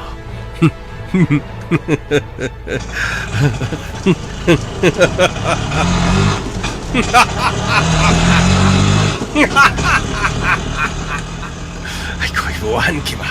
ꯑꯩꯈꯣꯏꯕꯨ ꯅꯈꯣꯏ ꯈꯛꯇ ꯅꯨꯡꯉꯥꯏꯅ ꯂꯩꯕ ꯌꯥꯕ꯭ꯔꯣ ꯅꯈꯣꯏꯁꯨ ꯋꯥꯒꯗꯕꯅꯤ ꯑꯩꯈꯣꯏꯅ ꯋꯥꯈꯤꯕꯗꯨꯒꯨꯝ ꯅꯈꯣꯏꯁꯨ ꯋꯥꯒꯗꯕꯅꯤ ꯉꯁꯤꯗꯤ ꯃꯐꯝ ꯈꯪꯅ ꯄꯨꯔꯒꯅꯤ ꯐꯣꯟ ꯇꯧꯈ꯭ꯔꯒꯦ ꯀꯥꯏ ꯆꯠꯈ꯭ꯔꯦ ꯍꯣꯏ ꯇꯥꯔꯕ꯭ꯔꯥ ꯅꯣꯏ ꯇꯥꯔꯕ꯭ꯔꯣ ꯍꯣꯏꯅꯦ ꯁꯖꯤꯗꯣ ꯀꯔꯤꯝꯇ ꯋꯥꯔꯣꯅꯨ ꯃꯐꯝ ꯆꯥꯅ ꯊꯝꯃꯝꯃꯣ ꯍꯣꯏ ꯂꯣꯏꯅꯃꯛ ꯑꯇꯩꯗꯤ ꯄꯥꯎ ꯐꯥꯎꯈ꯭ꯔꯣ ꯑꯗꯨꯒꯅꯦ ꯃꯐꯝ ꯑꯗꯨꯗ ꯅꯈꯣꯏ ꯉꯥꯏꯗꯨꯅ ꯂꯩꯔꯣ ꯑꯣꯠ ꯅꯩꯕꯒꯤ ꯑꯗꯨꯒꯤꯗꯤ ꯀꯩꯁꯨ ꯈꯜꯂꯨꯅꯨ ꯍꯩ ꯀꯔꯤ ꯍꯣꯏ ꯑꯩꯅ ꯇꯧꯕ ꯖꯥꯠꯅꯤꯅꯦ ꯃꯍꯥꯛ ꯑꯩꯒꯤ ꯂꯥꯡꯗ ꯊꯨꯔꯕꯅꯤ ꯀꯔꯤꯃꯇ ꯃꯍꯥꯛ ꯆꯦꯟꯅꯤꯡꯉꯥꯏ ꯀꯔꯤꯃꯇ ꯃꯤ ꯂꯩꯇ꯭ꯔꯕꯅꯤ ꯍꯣꯏ ꯑꯩ ꯌꯧꯒꯗꯧꯔꯕꯅꯤ ꯑꯩꯅ ꯁꯦꯝ ꯁꯥꯔꯒ ꯂꯣꯏꯅ ꯄ꯭ꯂꯥꯟ ꯇꯧꯈ꯭ꯔꯕꯅꯤ ꯍꯧꯖꯤꯛꯇꯤ ꯏꯔꯥꯏ ꯂꯥꯏꯅ ꯑꯩꯒꯤ ꯒꯥꯔꯤꯗ ꯇꯣꯡꯉꯨ ꯑꯩꯅ ꯆꯠꯁꯤ ꯍꯥꯏꯕ ꯃꯐꯝꯗ ꯆꯠꯄꯗ ꯀꯔꯤꯁꯨ ꯍꯥꯏꯕ ꯉꯝꯂꯔꯣꯏꯗꯕ ꯁꯖꯤ ꯑꯃꯣꯝ ꯑꯩꯒꯤ ꯂꯥꯡꯗ ꯊꯨꯔꯦꯗꯅ ꯍꯧꯖꯤꯛꯇꯤ ꯀꯔꯤꯃꯇ ꯂꯦꯡꯕ ꯂꯥꯛꯄ ꯉꯝꯂꯔꯣꯏ ꯑꯩ ꯂꯩꯔꯝ ꯑꯩ ꯌꯧꯒꯗꯧꯔꯦ ꯐꯖꯅ ꯅꯤꯡꯊꯤꯖꯅ ꯑꯗꯨꯒ ꯐꯣꯟꯁꯤꯡ ꯑꯗꯣ ꯁꯠ ꯃꯨꯠꯊꯠꯂꯣ ꯐꯣꯟ ꯁꯤꯝ ꯂꯣꯏꯅ ꯁꯤꯟꯗꯣꯛ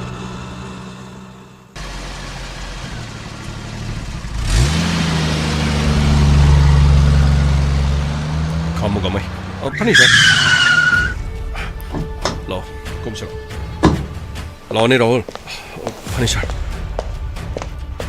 도이노 아이 도이노 거기 라이네 그다이 레그잖아 이봉아 카이노 도이노디 카티엔 토키브라 카이노 마타오이네 그리 해비마 카티엘로 토키 해봐 호이 빠라빠라 카이노 마코타 제상가 좀 빠르게 잡기 ꯑꯩꯅ ꯀꯗꯥꯏꯗꯅꯣ ꯀꯩꯗꯧꯕꯅꯣ ꯍꯥꯏꯕꯁꯨ ꯀꯨꯏꯔꯣꯏ ꯉꯥꯏꯍꯥꯛꯇꯅꯤ ꯍꯥꯏꯔꯒ ꯄ꯭ꯔꯞ ꯆꯠꯈ꯭ꯔꯦꯅꯦ ꯂꯥꯛꯑꯅꯤ ꯂꯥꯛꯑꯣ ꯐꯝꯃꯨ ꯂꯥꯛꯑꯣ ꯀꯔꯤꯅꯣ ꯏꯕꯨꯡꯉꯣ ꯉꯁꯤꯗꯤ ꯏꯊꯥ ꯊꯥꯖꯗꯅ ꯂꯥꯛꯏꯁꯤꯕꯨ ꯏꯃꯥ ꯏꯃꯨꯡ ꯑꯁꯤꯗ ꯉꯪꯅꯔꯤꯕ ꯑꯗꯨꯒ ꯏꯃꯨꯡ ꯑꯁꯤꯗ ꯉꯥꯡꯅꯔꯤꯕ ꯃꯌꯥꯝꯁꯦ ꯉꯁꯤꯗꯤ ꯅꯆꯥꯅꯦ ꯃꯣꯏꯅꯤ ꯗꯥꯏꯔꯦꯛ ꯃꯥꯏꯒ ꯎꯟꯁꯤꯟꯅꯔꯒꯅꯦ ꯀꯔꯤꯅꯣ ꯃꯣꯏꯅ ꯄꯥꯝꯃꯤꯁꯦꯅ ꯑꯃꯨꯛꯇ ꯈꯪꯒꯦꯅ ꯇꯧꯕꯅꯤꯅꯦ ꯏꯃꯥ ꯈꯪꯗ꯭ꯔꯦꯅꯦ ꯏꯕꯨꯡꯉꯣ ꯑꯃꯨꯛꯇꯗ ꯇꯧꯗꯦ ꯍꯟꯗꯛꯇꯤ ꯀꯔꯤꯅꯣ ꯃꯣꯏꯅꯤꯁꯤ ꯎꯅꯕ ꯌꯥꯗꯦ ꯈꯨ ꯂꯥꯎꯅꯅꯦ ꯍꯦꯛꯇ ꯀꯥꯝꯅꯔꯤꯕ ꯑꯩꯅꯅꯦ ꯐꯅꯌꯥꯝꯅ ꯊꯦꯝꯃꯤ ꯑꯗꯨꯕꯨꯅꯦ ꯑꯩꯈꯣꯏꯒꯤ ꯋꯥꯒꯁꯦ ꯍꯧꯖꯤꯛꯀꯥꯟꯗꯤꯅꯦ ꯑꯃꯠꯇ ꯇꯥꯟꯅꯈꯤꯗ꯭ꯔꯦꯅꯦ ꯏꯃꯥ ꯍꯧꯖꯤꯛꯀꯤ ꯃꯇꯝꯒꯤ ꯍꯧꯅꯕꯤꯅꯤ ꯑꯗꯨ ꯐꯔꯦ ꯏꯃꯥ ꯑꯩꯈꯣꯏ ꯉꯥꯏꯍꯥꯛꯇ ꯉꯥꯏꯔꯒꯦ ꯃꯥꯕꯨ ꯀꯔꯤ ꯑꯇꯣꯞꯄ ꯊꯕꯛ ꯆꯠꯅꯤ ꯍꯥꯏꯔꯝꯒꯦ ꯏꯃꯥ ꯑꯇꯩ ꯊꯕꯛꯇꯤ ꯀꯔꯤ ꯆꯠꯀꯗꯕꯅꯣ ꯈꯪꯗꯦꯅꯦ ꯏꯕꯨꯡꯉꯣ ꯐꯣꯟ ꯇꯧꯔꯒ ꯑꯃꯨꯛꯇ ꯍꯪꯉꯨꯗꯅ ꯍꯣꯏ ꯇꯧ ꯐꯣꯟ ꯇꯧꯔꯣ ꯑꯩꯈꯣꯏ ꯁꯤꯗ ꯂꯥꯛꯑꯦ ꯈꯔ ꯊꯨꯔꯣꯅ ꯇꯥꯏ ꯐꯅꯤ ꯁꯥꯔ The number you have called is currently switched off. ꯁꯥꯔ ꯐꯣꯟꯗꯤ ꯁ꯭ꯋꯤꯆ ꯑꯣꯐ ꯂꯩꯌꯦ ꯁꯥꯔ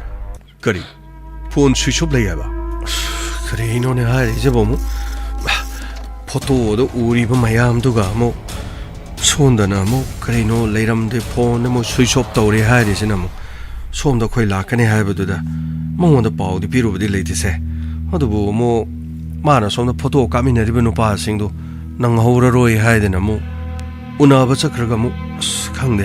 ꯆꯦꯟꯈ꯭ꯔꯖꯥꯠꯂ ꯈꯪꯗꯦꯅꯦ ꯍꯧꯖꯤꯛꯀꯥꯟꯁꯤꯅ ꯃꯧꯒ ꯌꯥꯝꯅ ꯆꯦꯟꯅꯕꯅꯤꯅ ꯀꯔꯤꯅꯣ ꯈꯪꯗ꯭ꯔꯦꯅꯦ ꯇꯧꯒꯗꯣꯏꯁꯦ ꯀꯩꯗꯧꯔꯦ ꯀꯃꯥꯏꯅ ꯃꯣꯔꯃꯣꯟ ꯁꯣꯜꯂꯤꯕꯣ ꯁꯥꯔ ꯐꯣꯟ ꯁ꯭ꯋꯤꯆ ꯑꯣꯐ ꯂꯩꯕꯗꯨꯗ ꯁꯥꯔ ꯄꯥꯈꯠꯆꯕꯒꯤ ꯋꯥꯅꯤꯗ ꯁꯥꯔ ꯀꯩꯁꯨ ꯇꯧꯔꯣꯏ ꯐꯣꯟ ꯃꯩ ꯌꯥꯎꯗꯕꯒꯨꯝ ꯑꯣꯏꯔꯕꯅꯤ ꯉꯥꯏꯍꯥꯛꯇꯪ ꯉꯥꯏꯔꯒ ꯌꯦꯡꯁꯤ ꯉꯥꯏꯍꯥꯛꯇꯪ ꯉꯥꯏꯕꯕꯨꯗꯤ ꯁꯥꯔ ꯌꯥꯏꯗ ꯑꯩꯈꯣꯏꯅ ꯁꯨꯝ ꯉꯥꯏ ꯂꯩꯔꯤꯉꯩꯗ ꯑꯃꯨꯛ ꯁꯣꯝꯗ ꯃꯥꯅ ꯑꯃꯨꯛ ꯒꯥꯔꯤ ꯃꯊꯣꯟ ꯅꯞꯄꯒ ꯃꯥꯅ ꯆꯠꯈ꯭ꯔꯕ ꯑꯣꯏꯔꯗꯤ ꯐꯅꯌꯥꯝ ꯁꯥꯡꯅꯗꯤ ꯆꯠꯈ꯭ꯔꯅꯤꯀꯣ ꯁꯥꯔ ꯀꯔꯤꯅꯣ ꯅꯪ ꯍꯥꯏꯗꯨꯕ ꯒꯥꯃꯩ ꯁꯥꯔ ꯑꯩꯅ ꯁꯨꯝ ꯈꯟꯖꯕꯒꯤ ꯋꯥꯅꯤ ꯃꯥꯅ ꯀꯥꯞꯄꯤꯕ ꯐꯣꯇꯣ ꯃꯌꯥꯝꯗꯨꯒ ꯁꯨꯝ ꯑꯩꯅ ꯁꯨꯝ ꯈꯟꯖꯕ ꯀꯥꯟꯗ ꯀꯔꯤꯅꯣꯕ ꯅꯪ ꯈꯜꯂꯤꯕꯣ ꯁꯥꯔ ꯀꯥꯞꯂꯤꯕ ꯐꯣꯇꯣ ꯃꯌꯥꯝꯗꯨꯒ ꯃꯥꯒ ꯈꯪꯅꯕ ꯀꯩꯒꯨꯝꯕ ꯀꯣꯏꯅꯕ ꯌꯥꯎꯔꯝꯃꯦꯅ ꯈꯜꯂꯁꯤꯅꯦꯀꯣ ꯀꯣꯏꯅꯗꯕꯗꯤ ꯑꯣꯏꯔꯝꯁꯅꯣ ꯍꯥꯏꯕ ꯁꯥꯔ ꯑꯗꯨ ꯀꯔꯤꯒꯨꯝꯕ ꯀꯣꯏꯅꯕꯒ ꯑꯣꯏꯔꯝꯃꯗꯤ ꯃꯥꯅ ꯑꯃꯨꯛ ꯀꯩꯊꯦꯜꯗ ꯊꯣꯛꯏꯗꯨꯕꯨ ꯑꯃꯨꯛ ꯄ꯭ꯔꯞ ꯑꯗꯨꯒ ꯃꯣꯏꯒ ꯎꯅꯔꯒ ꯑꯃꯨꯛ ꯀꯣꯛ ꯆꯦꯟꯊꯣꯛꯈ꯭ꯔꯣ ꯑꯃꯨꯛ ꯁꯥꯔ ꯕꯤꯔꯥ ꯑꯃꯨꯛ ꯀꯥꯔꯣꯏꯗ꯭ꯔꯥ ꯇꯧꯔꯤꯁꯤꯕꯣ ꯁꯥꯔ ꯀꯩꯗꯧꯔꯤꯅꯣ ꯁꯥꯔ ꯁꯤꯗ ꯂꯩꯕ ꯐꯣꯇꯣ ꯈꯔꯁꯦ ꯁꯥꯔ ꯌꯦꯡꯕꯤꯌꯨ ꯁꯥꯔ ꯁꯤꯒꯤ ꯐꯣꯇꯣꯁꯤꯗ ꯑꯩꯒ ꯃꯁꯛ ꯈꯪꯗꯕ ꯅꯨꯄꯤ ꯑꯃꯒ ꯁꯥꯔ ꯁꯤꯗꯩꯗ ꯀꯔꯤ ꯅꯪꯒ ꯃꯁꯛ ꯈꯪꯗꯕ ꯅꯨꯄꯤ ꯑꯃꯒ ꯑꯩꯅ ꯍꯥꯏꯕꯗꯨꯅꯤ ꯃꯐꯝ ꯑꯁꯤꯗꯁꯨ ꯃꯉꯣꯟꯗ ꯕ꯭ꯂꯦꯛꯃꯦꯜ ꯁꯣꯏꯗꯅ ꯇꯧꯔꯝꯃꯅꯤ ꯍꯥꯏꯗꯅ ꯑꯗꯨꯗꯤ ꯑꯩꯈꯣꯏ ꯃꯐꯝ ꯑꯁꯤꯗ ꯂꯥꯛꯀꯅꯤ ꯈꯪꯕꯗꯒꯤ ꯃꯍꯥꯛꯄꯨ ꯑꯩꯈꯣꯏ ꯂꯥꯛꯇ꯭ꯔꯤꯉꯩꯗ ꯃꯉꯣꯟꯗ ꯁꯥꯟꯅꯕ ꯃꯤꯗꯨꯅ ꯁꯣꯏꯗꯅ ꯀꯣꯜ ꯇꯧꯔꯝꯃꯅꯤ ꯑꯗꯨꯗꯤ ꯁꯟꯇꯣꯁ ꯁꯥꯔ ꯐꯣꯟ ꯑꯗꯨꯒꯤ ꯂꯣꯀꯦꯁꯟ ꯁꯥꯔ ꯑꯖꯤꯅ ꯁꯣꯏ ꯊꯥꯔꯛꯑꯅꯤ ꯁꯥꯔ ꯂꯣꯀꯦꯁꯟ ꯊꯥꯔꯛꯄ ꯅꯠꯇꯦ ꯈꯔ ꯊꯨꯖꯜꯂ ꯍꯥꯏꯌꯨ ꯍꯧꯖꯤꯛ ꯅꯨꯄꯥꯗꯨꯒꯤ ꯂꯣꯀꯦꯁꯟ ꯀꯗꯥꯏꯗ ꯂꯩ ꯍꯥꯏꯕꯗꯨ ꯌꯦꯡꯗꯕ ꯌꯥꯔꯣꯏ ꯃꯍꯥꯛꯀꯤ ꯂꯣꯀꯦꯁꯟ ꯑꯇꯩ ꯃꯇꯝꯗ ꯀꯔꯝꯕ ꯃꯇꯝꯗ ꯂꯩ ꯑꯗꯨꯒ ꯀꯔꯝꯕ ꯃꯐꯝꯗ ꯂꯩꯒꯦ ꯍꯥꯏꯕꯗꯣ ꯑꯗꯨꯁꯨ ꯄꯨꯊꯣꯛꯅꯕ ꯍꯣꯠꯅꯧ ꯍꯧꯖꯤꯛꯀꯤ ꯂꯣꯀꯦꯁꯟ ꯐꯪꯗ꯭ꯔꯕꯁꯨ ꯍꯥꯟꯅ ꯃꯥꯅ ꯄꯨꯡ ꯀꯌꯥꯗ ꯀꯔꯝꯕ ꯃꯐꯝꯗ ꯂꯩꯒꯦ ꯍꯥꯏꯕꯗꯣ ꯃꯗꯨꯒꯤ ꯆꯞ ꯆꯥꯕ ꯗꯤꯇꯦꯜꯁ ꯑꯃ ꯄꯨꯊꯣꯛꯀꯗꯕꯅꯤ ꯐꯅꯤ ꯁꯥꯔ ꯑꯩ ꯍꯥꯏꯖꯈ꯭ꯔꯒꯦ ꯁꯥꯔ ꯀꯔꯤꯅꯣꯅꯦ ꯐꯣꯇꯣ ꯑꯁꯤꯗ ꯔꯥꯍꯨꯜꯒ ꯅꯨꯄꯤ ꯑꯃꯒ ꯁꯤꯒꯤ ꯅꯨꯄꯤꯁꯤꯗꯤ ꯁꯥꯔ ꯑꯩ ꯃꯐꯝ ꯑꯗꯨ ꯈꯪꯂꯦ ꯁꯥꯔ ꯀꯩꯊꯦꯜ ꯑꯗꯨꯗ ꯃꯤꯑꯣꯏ ꯑꯗꯨꯅ ꯑꯩꯕꯨ ꯀꯧꯔꯒ ꯃꯐꯝ ꯑꯗꯨꯗ ꯄꯣꯠ ꯆꯩ ꯈꯔ ꯄꯤꯒꯦ ꯍꯥꯏꯗꯅ ꯑꯗꯨꯒ ꯃꯁꯛ ꯈꯪꯗꯕ ꯅꯨꯄꯤ ꯑꯃꯒ ꯑꯩꯒ ꯑꯣꯟꯁꯤꯟꯅꯗꯨꯅ ꯋꯥꯔꯤ ꯁꯥꯟꯅꯔꯤꯉꯩꯗ ꯃꯤꯑꯣꯏ ꯑꯃꯅ ꯐꯣꯇꯣꯁꯤ ꯄꯤꯔꯛꯄꯅꯤ ꯍꯥꯏꯗꯨꯅ ꯑꯩꯉꯣꯟꯗ ꯅꯨꯄꯤ ꯑꯃꯅ ꯆꯪꯁꯤꯜꯂꯒ ꯑꯩꯒꯤ ꯅꯥꯛꯇ ꯄꯤꯔꯛꯈꯤꯕꯅꯤ ꯑꯗꯨꯗꯤ ꯅꯨꯄꯤꯁꯤꯗ ꯅꯪ ꯎꯕꯗ ꯃꯁꯛ ꯈꯪꯒꯗ꯭ꯔꯥ ꯁꯥꯔ ꯅꯨꯄꯤꯗꯨ ꯃꯃꯥꯏ ꯃꯥꯛꯁꯇꯤ ꯎꯞꯄꯤ ꯑꯗꯨꯕꯨ ꯐꯣꯇꯣ ꯑꯁꯤꯗꯗꯤ ꯇꯨꯡꯂꯣꯝꯗꯒꯤ ꯑꯌꯥꯝꯕ ꯀꯥꯞꯄꯤ ꯅꯨꯄꯤꯁꯤꯒꯤ ꯃꯁꯛꯇꯤ ꯎꯍꯟꯗ꯭ꯔꯤ ꯑꯗꯨꯒ ꯅꯪꯒꯤ ꯉꯁꯥꯏꯒꯤ ꯐꯣꯇꯣꯒ꯭ꯔꯥꯐꯇꯨꯅ ꯁꯤꯗꯅ ꯑꯃꯨꯛ ꯊꯣꯏꯅꯨꯒ ꯐꯣꯇꯣ ꯀꯥꯞꯄꯗꯅ ꯊꯣꯏꯅꯨꯒꯤ ꯃꯃꯥꯏꯅ ꯅꯤꯡꯊꯤꯖꯅ ꯎꯍꯜꯂꯤ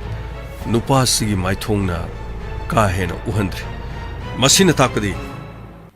ꯅꯨꯄꯤꯁꯤꯁꯨ ꯊꯕꯛ ꯑꯁꯤꯗ ꯌꯥꯎꯔꯤ ꯑꯗꯨꯒ ꯊꯣꯏꯅꯨꯒ ꯐꯣꯇꯣ ꯀꯥꯞꯂꯤꯕ ꯅꯨꯄꯥ ꯑꯁꯤꯁꯨ ꯑꯦꯅꯤꯋꯦ ꯃꯈꯣꯏꯒꯤ ꯃꯁꯛꯄꯨꯗꯤ ꯎꯍꯟꯗ꯭ꯔꯤ ꯄꯨꯝꯅꯃꯛꯁꯤꯡ ꯑꯁꯤ ꯒꯦꯝ ꯑꯃ ꯁꯥꯟꯅꯕ ꯌꯥꯅꯅꯕꯒꯤꯗꯃꯛ ꯄ꯭ꯂꯥꯟ ꯇꯧꯗꯨꯅ ꯆꯠꯊꯕꯅꯤ ꯍꯥꯏꯕꯁꯤꯗꯤ ꯃꯌꯦꯛ ꯁꯦꯡꯅ ꯈꯪꯉꯦꯗꯅ ꯑꯗꯨꯒ ꯀꯔꯤꯁꯨ ꯅꯠꯇꯕꯁꯤꯗ ꯅꯈꯣꯏ ꯅꯇꯩ ꯅꯅꯥꯎꯅ ꯃꯈꯣꯏꯒꯤ ꯂꯥꯡꯗ ꯊꯨꯔꯒ ꯅꯪ ꯅꯁꯥꯃꯛꯁꯨ ꯄꯨꯂꯤꯁ ꯑꯣꯏꯔꯤꯕ ꯑꯁꯦꯡ ꯑꯆꯨꯝ ꯑꯗꯨ ꯈꯪꯗꯣꯛꯀꯦ ꯍꯥꯏꯗꯗꯅ ꯃꯤꯅ ꯁꯥꯟꯅꯍꯜꯂꯒ ꯌꯥꯔꯤꯕꯅꯤ ꯍꯧꯖꯤꯛꯅ ꯅꯪꯒꯤ ꯂꯣꯏꯅꯕꯤꯅ ꯐꯣꯟ ꯁ꯭ꯋꯤꯆ ꯑꯣꯐ ꯇꯧꯕꯒꯤ ꯃꯔꯝ ꯑꯁꯤꯗꯤ ꯀꯔꯤ ꯃꯔꯝ ꯑꯃꯗꯤ ꯁꯣꯏꯗꯅ ꯂꯩꯔꯝꯃꯅꯤ ꯃꯍꯥꯛ ꯑꯋꯥꯕ ꯇꯥꯕ ꯑꯃ ꯅꯠꯇ꯭ꯔꯒ ꯃꯍꯥꯛ ꯃꯐꯝ ꯑꯁꯤꯗꯒꯤ ꯑꯩꯈꯣꯏ ꯂꯥꯛꯀꯗꯧꯔꯦ ꯍꯥꯏꯕꯗꯨꯗꯒꯤ ꯃꯥꯡꯖꯧꯅꯅ ꯃꯍꯥꯛꯄꯨ ꯀꯧꯊꯣꯛꯂꯒ ꯑꯇꯣꯞꯄ ꯃꯐꯝꯗ ꯄꯨꯈꯤꯕ ꯑꯃ ꯑꯩꯈꯣꯏ ꯃꯐꯝ ꯑꯁꯤꯗ ꯀꯨꯏꯅ ꯂꯩꯕ ꯐꯔꯔꯣꯏ ꯑꯩꯈꯣꯏ ꯀꯩꯊꯦꯜ ꯑꯗꯨꯗ ꯆꯠꯅꯕ ꯇꯧꯁꯤ ꯃꯐꯝ ꯑꯗꯨꯗ ꯆꯠꯂꯒ ꯃꯍꯥꯛꯀꯤ ꯈꯣꯡꯒꯨꯜ ꯂꯤꯕꯅ ꯈ꯭ꯋꯥꯏꯗꯒꯤ ꯍꯦꯟꯅ ꯐꯔꯦ ꯒꯃꯩ ꯁꯥꯔ ꯆꯠꯂꯣ ꯒꯥꯔꯤ ꯊꯧꯅꯕ ꯇꯧꯁꯤ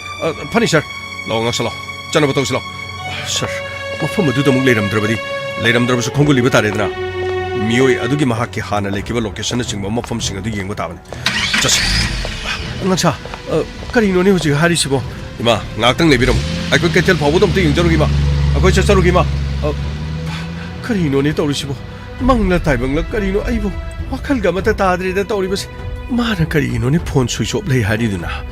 ꯁ꯭ꯋꯤꯆ ꯑꯣꯐ ꯂꯩꯔꯤꯗꯨꯅ ꯀꯔꯤ ꯃꯔꯝꯒꯤꯅꯣꯕ ꯈꯪꯗ꯭ꯔꯦꯗ ꯍꯧꯖꯤꯛꯀꯥꯟꯁꯤꯅꯅꯦ ꯑꯐ ꯅꯨꯡꯉꯥꯏꯕ ꯑꯃꯠꯇꯗꯤ ꯇꯥꯗ꯭ꯔꯦꯗꯣ ꯃꯧ ꯃꯥꯡꯈ꯭ꯔꯦ ꯉꯥꯛꯇꯅꯤꯗꯣ ꯂꯩꯁꯥꯕꯤ ꯆꯦꯟꯕꯕꯨꯗꯤ ꯃꯧ ꯆꯦꯟꯕꯅ ꯍꯦꯟꯅ ꯌꯥꯝꯃꯕ꯭ꯔꯥ ꯀꯩꯅꯣꯝ ꯇꯧꯔꯦꯅꯦ ꯍꯧꯖꯤꯛꯁꯦ ꯏꯁ ꯑꯩꯒꯤ ꯃꯧ ꯅꯨꯄꯤꯅꯕꯨ ꯃꯗꯨ ꯇꯧꯒꯗ꯭ꯔꯅꯦ 이씨 그리노네 누가 뭐이 포토 마ям 올리 하이드나 잉원도수 땀디네 유머시데 마마 마님복 레디바 잉원도수 땀디 마마 레이 하이드니 이짜누파는수 땀디 그리노네 까나나 포토 까블리버노네 까나나 까다이데기 남리버노네 뭐코이는 아란마 떠오리브라 아란마 떠오드리브라 이씨 그리노 떠오도리시디 이문것에 오라 그라한 짱네 이문것에 그라한 짱네 감동니 떠오리시디 감동니 떠오리시디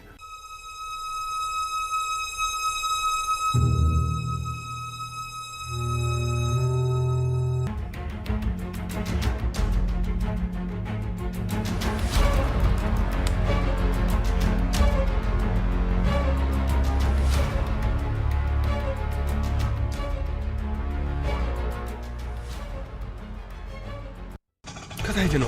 낭나 털시부 그다이드노 봐 대마 모이네 잣키고 뭐 펌두드니 아이 캉이 해버리네 대마 모이네 잣키도 가리 볼레로마 어두그네 볼레로도기 마통두다 누피 마사도 어두기 마기 가리도 스토기버네 봐 어두 가리도 노지 까돔 잣니노 캉드레 봐 가리도 스와이즈다 소이드네 태절라 탐마가네 볼레로도도 똥어가 잘라마네 봐 모이네 잣카도도 뭐 펌마말레 봐 시다네 파자마노 고 빠말레 대부 캉무라 봐 그다이드기 빠노다 아이디 캉수 캉드나 아스 이때면 너희저 게임 강권데나 무지기 맞담시 떠오르지 제 가리 파자바 파자바시다네 레샤비 마삭 파자바 징제 아스 똥하게 ngaktani hojikti shabu leiraba selbu pairaba tema soidre somdati kadai sara holidu police ni do natra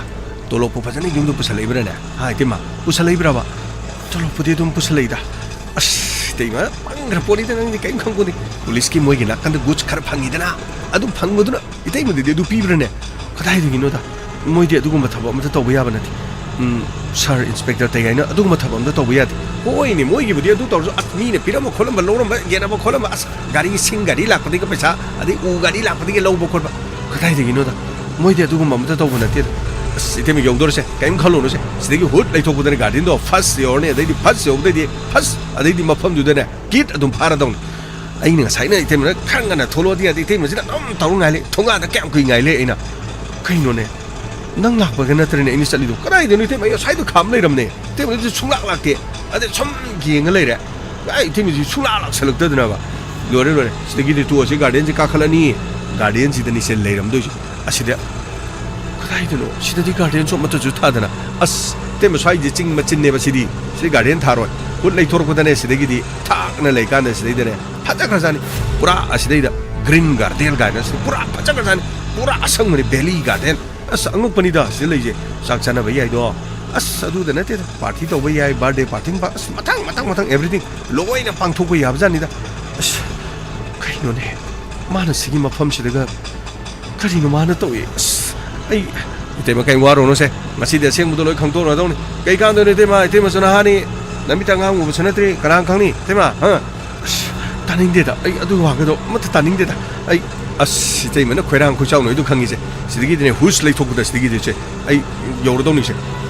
nang ni yor ni garden lei ni sai garden so mat su lei ti as itema nang ji pangre sai da yor do ni mi si de ni mi yor tu sidigi mathak che phat lei khalaga na sidigi de dum loire adum yoro dong napi masado makari dress ki mai du kari no salwar angu ra ke no set pani as masak ka bhaja gre ne masam ga jum laura ite ma ga masak ko hai phen mane te ma som da mit angang u de du da ne as tauri wani ne te ma ngau da na ba tauri ne ba kari no nang ji bo ka dai da no ba tauri ji bo yore te ma se khama ge kham yore kumache kadaino ba tu asidai tu yuma malese asidan asil leram doni tu asil lo sang silo moi gi gari bolero haidudi bolero na kai leba madi bolero su thodi bike thogi bane madi as bolero da chaladi khangdre dana police ki bolero moi tinari bu khone me am leram gani mi bike ta chaladi khangmuidro nati bolero da chaladi khangdre dana hojiti tinted glass kan amu bunap sang lor manung du dane masak paja tak hapchalo pu bang atani da asite me kaing khang de tu lo sang ji lo ba sida lo sida sang ji lo ai tale nang gi se boiler loi bu su de duga nang na pu salai je tema ji pangre kari no khang de si yo lo bu de mana lo tu adene ad tu mi thole tu ada thole tu lao som chango somda lao somda tu lao chango haije somda karino moi sina kanaro as aiga khangnaba mi ngakani se moina pawse tamakpadagi nemi moina sida leiramsina karigino ba doren nangi thabakse yamna singnare tema singnara ka kari do dori goji po nati idai masidagi aikoi digi na thoga mo idai mana chengi gi hari bro doren nangi se igo mafam asida aiba nam thak tawduna itima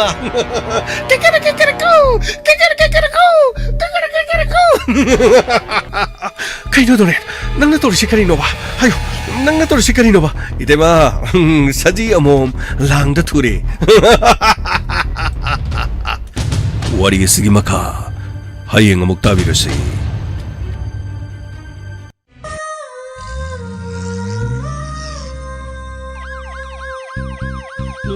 lakle Inspector tayay lakle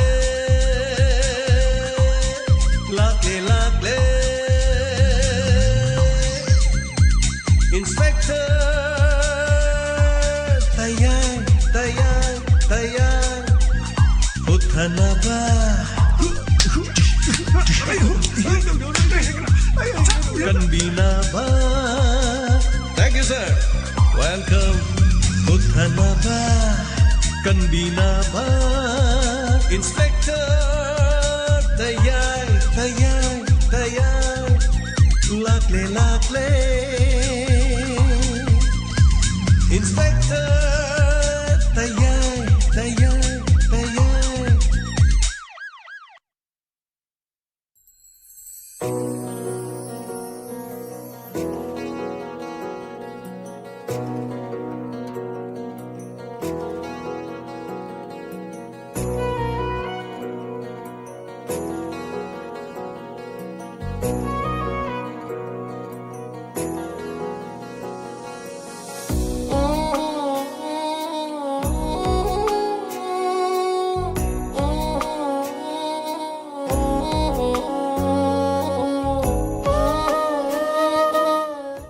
Hanana thakachari ngasigi inspector te lising amaga chamnga yankai taruk suba poloida tara taruk suba tangka ngasigi tangka kamdo bibage tabiri basing ngarang charang naba pungningda Rahul amadi toinugi makhoigi wari da mayamna charang naraba mayamna kari mula ke thakachari wari ni wari habasi sagat bani sagat pa wari je punchi da thokpa gumani mayamne hena khangbire ai thandana sanabada wana sanabai wan film amo ina natra serial mo ina ek to khaladi khanggadabane ai tare ni ko paw wa mina masak khangna ba mi singna mari mere kumdarak poradi mai ta ne ai tai do ai saita na wari do first class ta ne habe wana ta film ba do mo ini wari do mo ini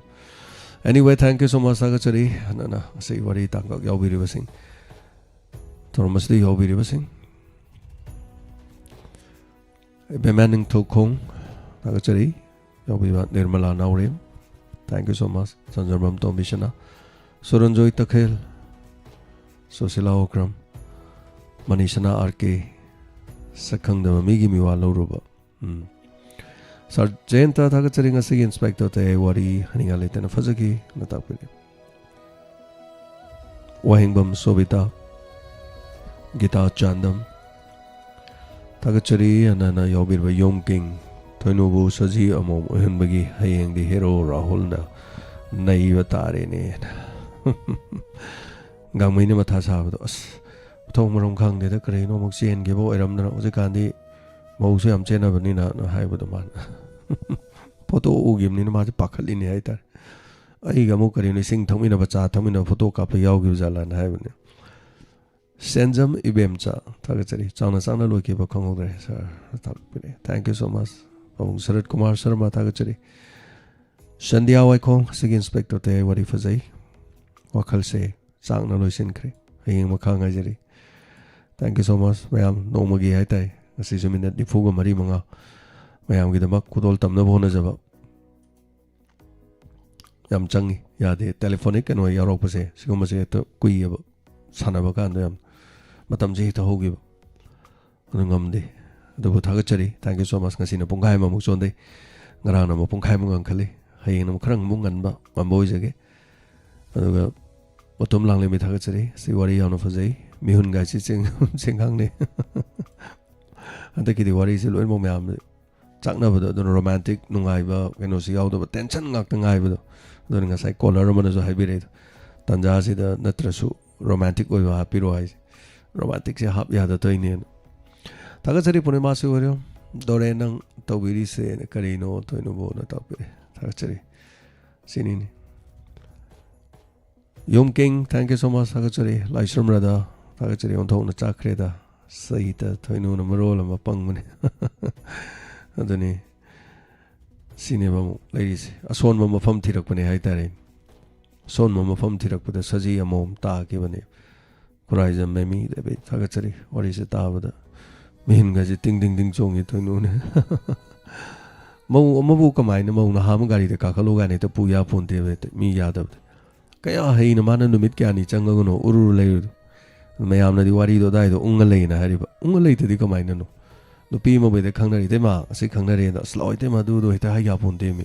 matam chang ga honari ni nei ra ga ma ye sung ga thok lei ne ba adai de somna khanda mo hari nang gi du so hai do ko no na som do so hai do ko no na wari do tor pau phong na da bai ne ba adu irai lai na nga sai gi wari do ma no ko law law ro wari san na ro bu du gi khang ye da na de ga mai na chal ga som na khar khar hai do ba ni da wari do smai to ko le na seng ba de ga mai ne adai gi de mo tan ja da san to so mo theng na re da na de photo mo theng na re da ka manung da lei ba ni na to pa yum na tam ni na hai ta re ai ta tum thu e Amravati Devi, thank you so much. Thagachari Mamani don't be same. Thagachari ngasi tangkak. Nungai jai na tak pira puima. Thagachari Manisana RK Thagachari. What do you say? Puning yam na loksing wai na tak pira uma. Thagachari Nisan Ketre Mayum Thagachari. Loising kakre. Ranbir Wangkem. Rani Val Sang Tem. Rajendra Kumar Thagachari. Toibi Takelambam. Te wari tabada sor hon ba yam ware ta kari no wari tabada sor hon ba ware de oh wari ni khandok piu thagachari hanana chosilau kram sorokai ba mi bem cha thagachari athok pa mi be ai loisin ba gi matang sin yam sai wari sen ta pi abehizam thagachari aduga yobiri ba sing brajasori takal chambam Thagachari Mayam Santi Laishram CS Bro Sandra Thagachari Anana Tanauzam Siva Thagachari Mani Magi Matang Lai Ni Nadum Thagachari Bangsidam Sunibala Gangway interview Tauji Oima Hoi interview Somna Loviro Do Gangway Tarage Abi jam thagachari ngasi live yaujari taya yamna fazai hayengai ba do wadori yes horan bagi tarani mapu gi no ma hai taren binodini khomdra thagachari sakhang da bana ke krek no pudu ki jai no ibani ne mukut ka thangkat tanam to mamit mana lang thok tan no ibani mainam ibungo thagachari Romela Devi thagachari Rosemary Yendrembam Thagachari Tabaraka Nesa Thagachari Pio Priyo Motum Toinu Waida Nangi Khanbada yes Thagachari Zakir Hussain Sidi Yanu Fazay Dubu Hayeng Aibagi Wawa Sina Mahele Hayeng Insang Vazadu in Kalas Gita sarang te makok soy din tabiyo makok to ni khara dum nungai dois ekruzam sobita thagachuri live dog biro tok pa mi be ai Wangkem Santi Kumar very nice thagachuri makha ai jari wahininge okay soro khaibam chawbi thagachuri to no gi ponchi kari hoi ga dak yes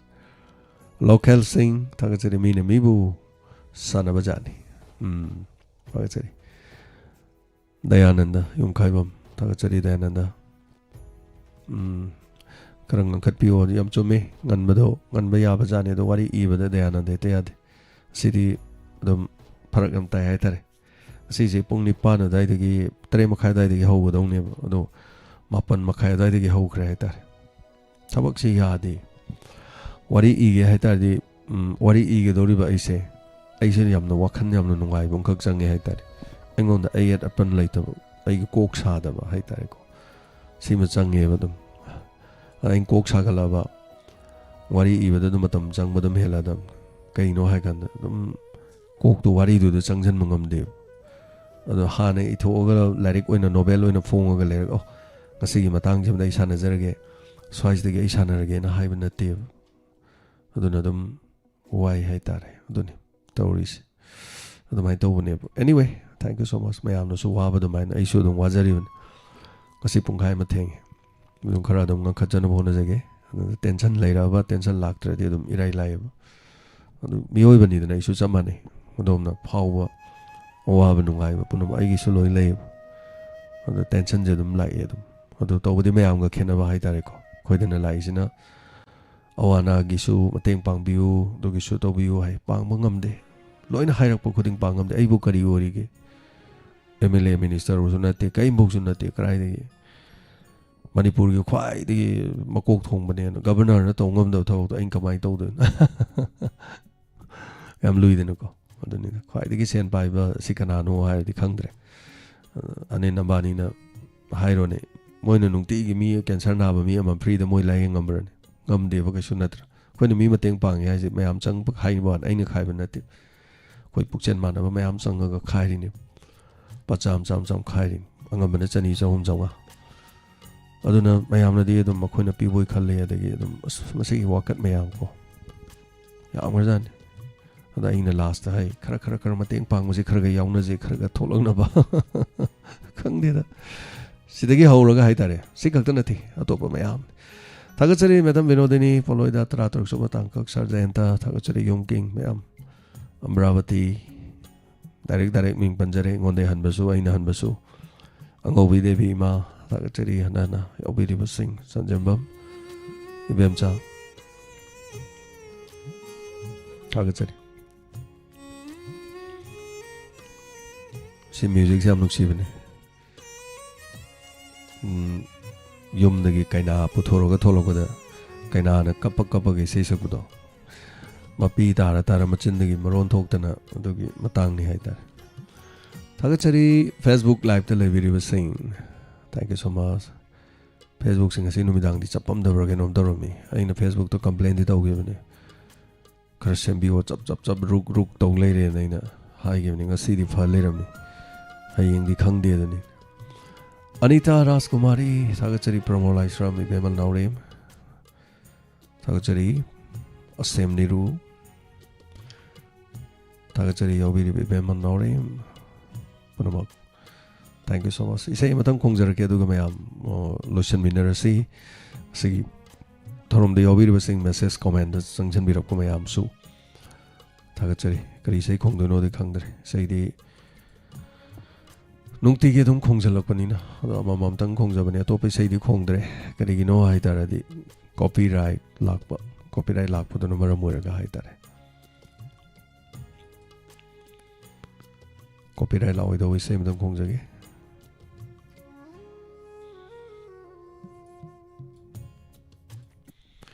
आई सही मना fungi भी सही तम कुदोल तम जगे कायात खुदिंग नंगी नुंशिबा पक्तु न लेरे आईगी हचांगी कायात खुदिंग नंगी नुंशिबा पक्तु न लेरे Hanglaba tamoigi Siglaba kanunda Hanglaba tamoigi Siglaba kanunda Kandu na leire Nangi mafam Latu na thamli Nangi shaktam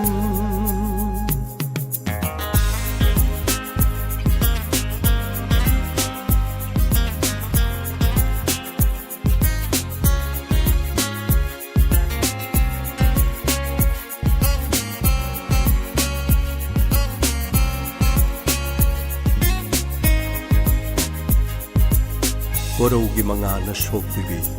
ꯑꯌꯨꯛꯀꯤ ꯂꯤꯛꯂꯥꯒꯨꯝ ꯇꯔꯨꯕꯤ ꯅꯪꯁꯦ ꯑꯣꯏꯔꯦ ꯁꯩꯗꯥꯡꯐꯝ ꯊꯋꯥꯏꯒꯤ ꯇꯨꯡꯅꯐꯝ ꯀꯣꯔꯧꯒꯤ ꯃꯉꯥꯜꯅ ꯁꯣꯛꯄꯤꯕꯤ ꯑꯌꯨꯛꯀꯤ ꯂꯤꯛꯂꯥꯒꯨꯝ ꯇꯔꯨꯕꯤ ꯅꯪꯁꯦ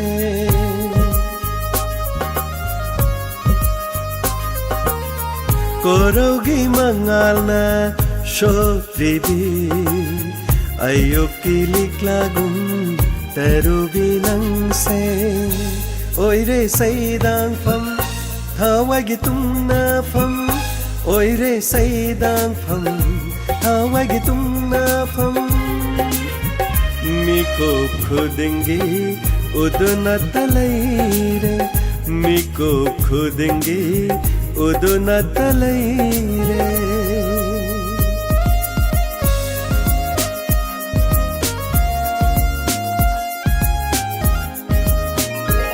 ꯍꯥꯡꯂꯕ ꯃꯥꯂꯪ ꯑꯇꯤꯌꯥꯗ ꯂꯧꯕꯨꯛ ꯂꯝꯍꯥꯡ ꯂꯩꯆꯤꯜꯅ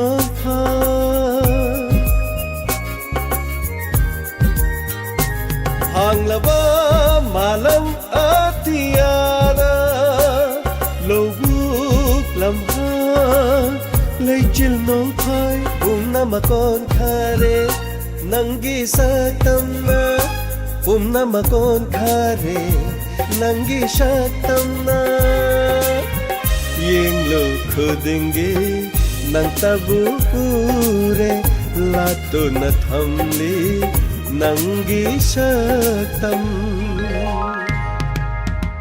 ꯑꯩꯒꯤ ꯍꯛꯆꯥꯡꯒꯤ ꯀꯌꯥꯠ ꯈꯨꯗꯤꯡ ꯅꯪꯒꯤ ꯅꯨꯡꯁꯤꯕ ꯄꯥꯛꯇꯨꯅ ꯂꯩꯔꯦ ꯅꯪꯒꯤ ꯅꯨꯡꯁꯤꯕ ꯄꯥꯛꯇꯨꯅ ꯂꯩꯔꯦ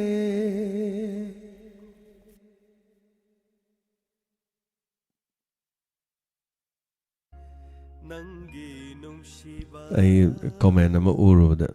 ꯏꯁꯥꯗꯤ ꯏꯊꯟ ꯃꯈꯣꯟ ꯊꯣꯛꯅ ꯅꯣꯛꯑꯦ ꯍꯥꯏꯇꯥꯔꯦ ꯃꯥꯏꯛꯇꯗꯤ ꯅꯣꯛꯄ ꯅꯠꯇꯕ ꯑꯩꯅ ꯏꯊꯟꯗ ꯁꯨꯝ ꯅꯣꯛꯄ ꯍꯥꯏꯇꯥꯔꯦ ꯇꯣꯝ ꯁꯤꯂꯥ ꯑꯦꯂꯥꯡꯁ ꯏꯟꯁꯄꯦꯛꯇꯔ ꯇꯌꯥꯏ ꯉꯥꯏꯕꯗ ꯑꯍꯤꯡ ꯇꯨꯝꯐꯝ ꯈꯪꯗ꯭ꯔꯦꯅ ꯇꯧꯔꯤꯁꯦ ꯑꯩꯁꯨ ꯏꯟꯁꯄꯦꯛꯇꯔ ꯇꯌꯥꯏ ꯁꯥꯟꯅꯕꯗ ꯇꯨꯝꯐꯝ ꯈꯪꯗ꯭ꯔꯦ ꯃꯌꯥꯝꯁꯨ ꯍꯥꯏꯇꯥꯔꯦ ꯊꯦꯡꯛ ꯌꯨ ꯁꯣ ꯃꯆ ꯁꯤ ꯏꯁꯩꯁꯦ ꯌꯥꯝꯅ ꯆꯝꯅ ꯁꯦꯝꯕ ꯃ꯭ꯌꯨꯖꯤꯛꯁꯦ ꯌꯥꯝꯅ ꯆꯝꯅ ꯍꯥꯏꯇꯥꯔꯦ ꯑꯩꯈꯣꯏꯒꯤ ꯔꯦꯗꯤꯑꯣꯒꯤ ꯐꯣꯔꯃꯦꯠꯇꯒ ꯂꯩꯕ ꯌꯥꯕ ꯆꯥꯡ ꯍꯥꯏꯗ ꯃ꯭ꯌꯨꯖꯤꯛ ꯌꯥꯝ ꯍꯥꯞꯆꯟꯗꯕ ꯕꯦꯁꯀ ꯌꯥꯝ ꯍꯥꯞꯆꯟꯗꯕ ꯑꯗꯨꯒ ꯏꯁꯩ ꯈꯨꯁꯛ ꯂꯥꯛꯁꯛ ꯍꯥꯏꯗꯤ ꯄꯨꯔꯥ ꯍꯦꯔꯣ ꯇꯥꯏꯞꯅꯦ ꯍꯦꯔꯣ ꯇꯥꯏꯞ ꯍꯥꯏꯗꯤ ꯑꯦꯛꯇꯤꯡꯗꯣ ꯃꯥꯡꯗ ꯍꯦꯔꯣꯏꯟꯒ ꯊꯣꯛꯑꯒ ꯂꯩꯕꯤ ꯑꯗꯨꯒ ꯍꯪꯒꯥꯝ ꯃꯄꯥꯟ ꯃꯔꯛꯇꯒ ꯆꯠꯄ ꯍꯦꯔꯣꯅ ꯖꯔꯁꯤ ꯀꯥꯄꯨꯔꯒꯤ ꯍꯥꯏꯇꯥꯔꯦ ꯖꯔꯁꯤꯒ ꯐꯖꯕꯒ ꯂꯤꯠꯂꯒ ꯅꯨꯄꯤꯗ ꯎꯔꯨꯔꯒ ꯂꯩꯔꯒ ꯇꯥꯟꯅꯔꯀꯥꯟꯗ ꯗꯥꯏꯂꯣꯒꯀ ꯂꯣꯟꯗꯕꯤꯅꯦꯕ ꯌꯥꯝ ꯐꯖꯅ ꯏꯁꯩꯁꯤꯗ ꯃꯅꯥꯁꯨ ꯑꯩꯁꯦ ꯁ꯭ꯇꯦꯠ ꯀꯂꯥ ꯑꯦꯀꯥꯗꯃꯤ ꯃꯅꯥ ꯁꯨꯃꯥꯡ ꯂꯤꯂꯥꯗ ꯐꯪꯉꯤ ꯁꯤꯒꯤ ꯂꯤꯂꯥꯁꯤꯗꯒꯤ ꯑꯌꯨꯛꯀꯤ ꯂꯤꯛꯂꯥꯒꯨꯝ ꯇꯔꯨꯕꯤ ꯅꯪꯁꯦ ꯑꯣꯏꯔꯦ ꯁꯩꯗꯥꯡꯐꯝ ꯊꯋꯥꯏꯒꯤ ꯇꯨꯡꯅꯐꯝ ꯊꯦꯡꯛ ꯌꯨ ꯁꯣ ꯃꯆ ꯊꯥꯒꯠꯆꯔꯤ ꯊꯃꯣꯏꯒꯤ ꯃꯈꯣꯜ ꯍꯥꯏꯕ ꯂꯤꯂꯥ ꯁꯨꯃꯥꯡ ꯂꯤꯂꯥꯗ ꯊꯃꯣꯏꯒꯤ ꯃꯈꯣꯜ ꯑꯗ ꯁꯛꯄ ꯂꯤꯂꯥꯒꯤ ꯏꯁꯩꯅꯤ ꯑꯩꯅ ꯔꯦꯀꯣꯔꯠ ꯇꯧꯊꯣꯛꯄꯅꯦ ꯍꯥꯏꯇꯥꯔꯦ ꯑꯗ ꯌꯥꯝ ꯆꯝꯅ ꯃ꯭ꯌꯨꯖꯤꯛꯀꯁꯦ ꯌꯥꯝ ꯆꯝꯕ ꯍꯥꯏꯇꯥꯔꯦ ꯑꯗꯣ ꯂꯤꯂꯥꯒꯤꯗ ꯑꯦꯛꯇꯣ ꯑꯩꯈꯣꯏ ꯀꯦꯕꯤ ꯃꯣꯏꯔꯥꯡ ꯆꯥꯅ ꯑꯦꯛ ꯇꯧꯏ ꯑꯗꯨꯅ ꯏꯁꯩꯗꯣ ꯃꯄꯥ ꯆꯥꯊꯣꯛꯈꯤꯗꯅ ꯍꯥꯏꯇꯥꯔꯦ ꯃꯅꯥ ꯐꯪꯍꯧꯋꯤ ꯍꯥꯏꯇꯥꯔꯦ ꯊꯦꯡꯛ ꯌꯨ ꯁꯣ ꯃꯆ ꯊꯥꯒꯠꯆꯔꯤ ꯃꯌꯥꯝꯁꯨ ꯐꯖꯩꯅ ꯇꯥꯛꯄꯤꯔꯛꯄꯗꯨ ꯊꯦꯡꯛ ꯌꯨ ꯑꯐꯕ ꯌꯥꯏꯐꯕ ꯑꯣꯏꯃꯤꯟꯅꯔꯁꯤ ꯄꯨꯝꯅꯃꯛ ꯌꯥꯎꯕꯤꯔꯤꯕꯁꯤꯡ ꯃꯌꯥꯝ ꯁꯟꯗꯣꯛꯆꯔꯤꯕ ꯊꯧꯔꯝ 90.0 ꯃꯦꯒꯥꯍꯔꯁꯇ ꯂꯥꯟꯊꯣꯛꯆꯔꯤꯕ ꯋꯥꯍꯣꯡ ꯔꯦꯗꯤꯑꯣ ꯃꯇꯥꯡ ꯑꯁꯤ ꯂꯣꯏꯁꯤꯟꯖꯕꯒꯤ ꯍꯥꯏꯕꯗ ꯂꯧꯖꯔꯤ ꯂꯣꯏꯅꯅ ꯗꯥꯏꯃꯟ ꯇꯤꯚꯤꯒꯤꯗꯤ ꯃꯈꯥ ꯇꯥꯅ ꯑꯗꯨꯃꯛ ꯁꯟꯗꯣꯛꯆꯈꯤꯒꯅꯤ ꯂꯣꯏꯅꯅ ꯀ꯭ꯔꯥꯏꯝ ꯐꯥꯏꯜꯁ ꯑꯍꯥꯟꯕ ꯇꯥꯡꯀꯛ ꯑꯅꯤꯁꯨꯕ ꯇꯥꯡꯀꯛ ꯑꯍꯨꯝꯁꯨꯕ ꯁꯔꯨꯛ ꯁꯟꯗꯣꯛꯆꯈ꯭ꯔꯦ ꯃꯔꯤꯁꯨꯕ ꯁꯔꯨꯛꯇ ꯁꯣꯏꯗꯅ ꯃꯌꯥꯝꯒꯤꯗꯃꯛ ꯑꯃ ꯄꯨꯔꯛꯅꯕ ꯍꯣꯠꯅꯖꯔꯤ ꯁꯣꯏꯗꯅꯃꯛꯀꯤ ꯇꯥꯕꯤꯌꯨ ꯂꯣꯏꯅꯅ ꯀ꯭ꯔꯥꯏꯝ ꯅ꯭ꯌꯨꯁ ꯍꯥꯏꯗꯅ ꯑꯩꯈꯣꯏꯒꯤ ꯁꯤꯡꯖꯪꯅ ꯌꯥꯜꯂꯒ ꯍꯥꯠꯄꯒꯤ ꯉꯔꯥꯡ ꯅꯍꯥꯟ ꯊꯣꯛꯈꯤꯕ ꯊꯧꯗꯣꯛꯁꯨ ꯍꯥꯞꯆꯔꯤꯕꯅꯤ ꯑꯗꯨꯒ ꯀ꯭ꯔꯥꯏꯝ ꯅꯩꯅꯕ ꯍꯥꯏꯕꯗꯨꯗꯁꯨ ꯃꯌꯥꯝ ꯆꯪꯉꯒ ꯁꯔꯨꯛ ꯌꯥꯕꯤꯔꯛꯎ ꯀ꯭ꯔꯥꯏꯝꯒꯤ ꯁꯤꯔꯤꯁ ꯄꯥꯝꯕꯁꯤꯡ ꯊꯦꯡꯛ ꯌꯨ ꯁꯣ ꯃꯆ ꯊꯥꯒꯠꯆꯔꯤ ꯍꯟꯅ ꯉꯁꯤꯒꯤꯗꯃꯛꯇꯗꯤ ꯃꯇꯥꯡ ꯑꯁꯤꯗ ꯂꯣꯏꯁꯤꯟꯖꯕꯒꯤ ꯍꯥꯏꯕꯗ ꯂꯧꯖꯔꯤ Ima leibakidamo himinasi, reipakidamo himinasi. Pagtuna Punamabu. lay Kurumjari.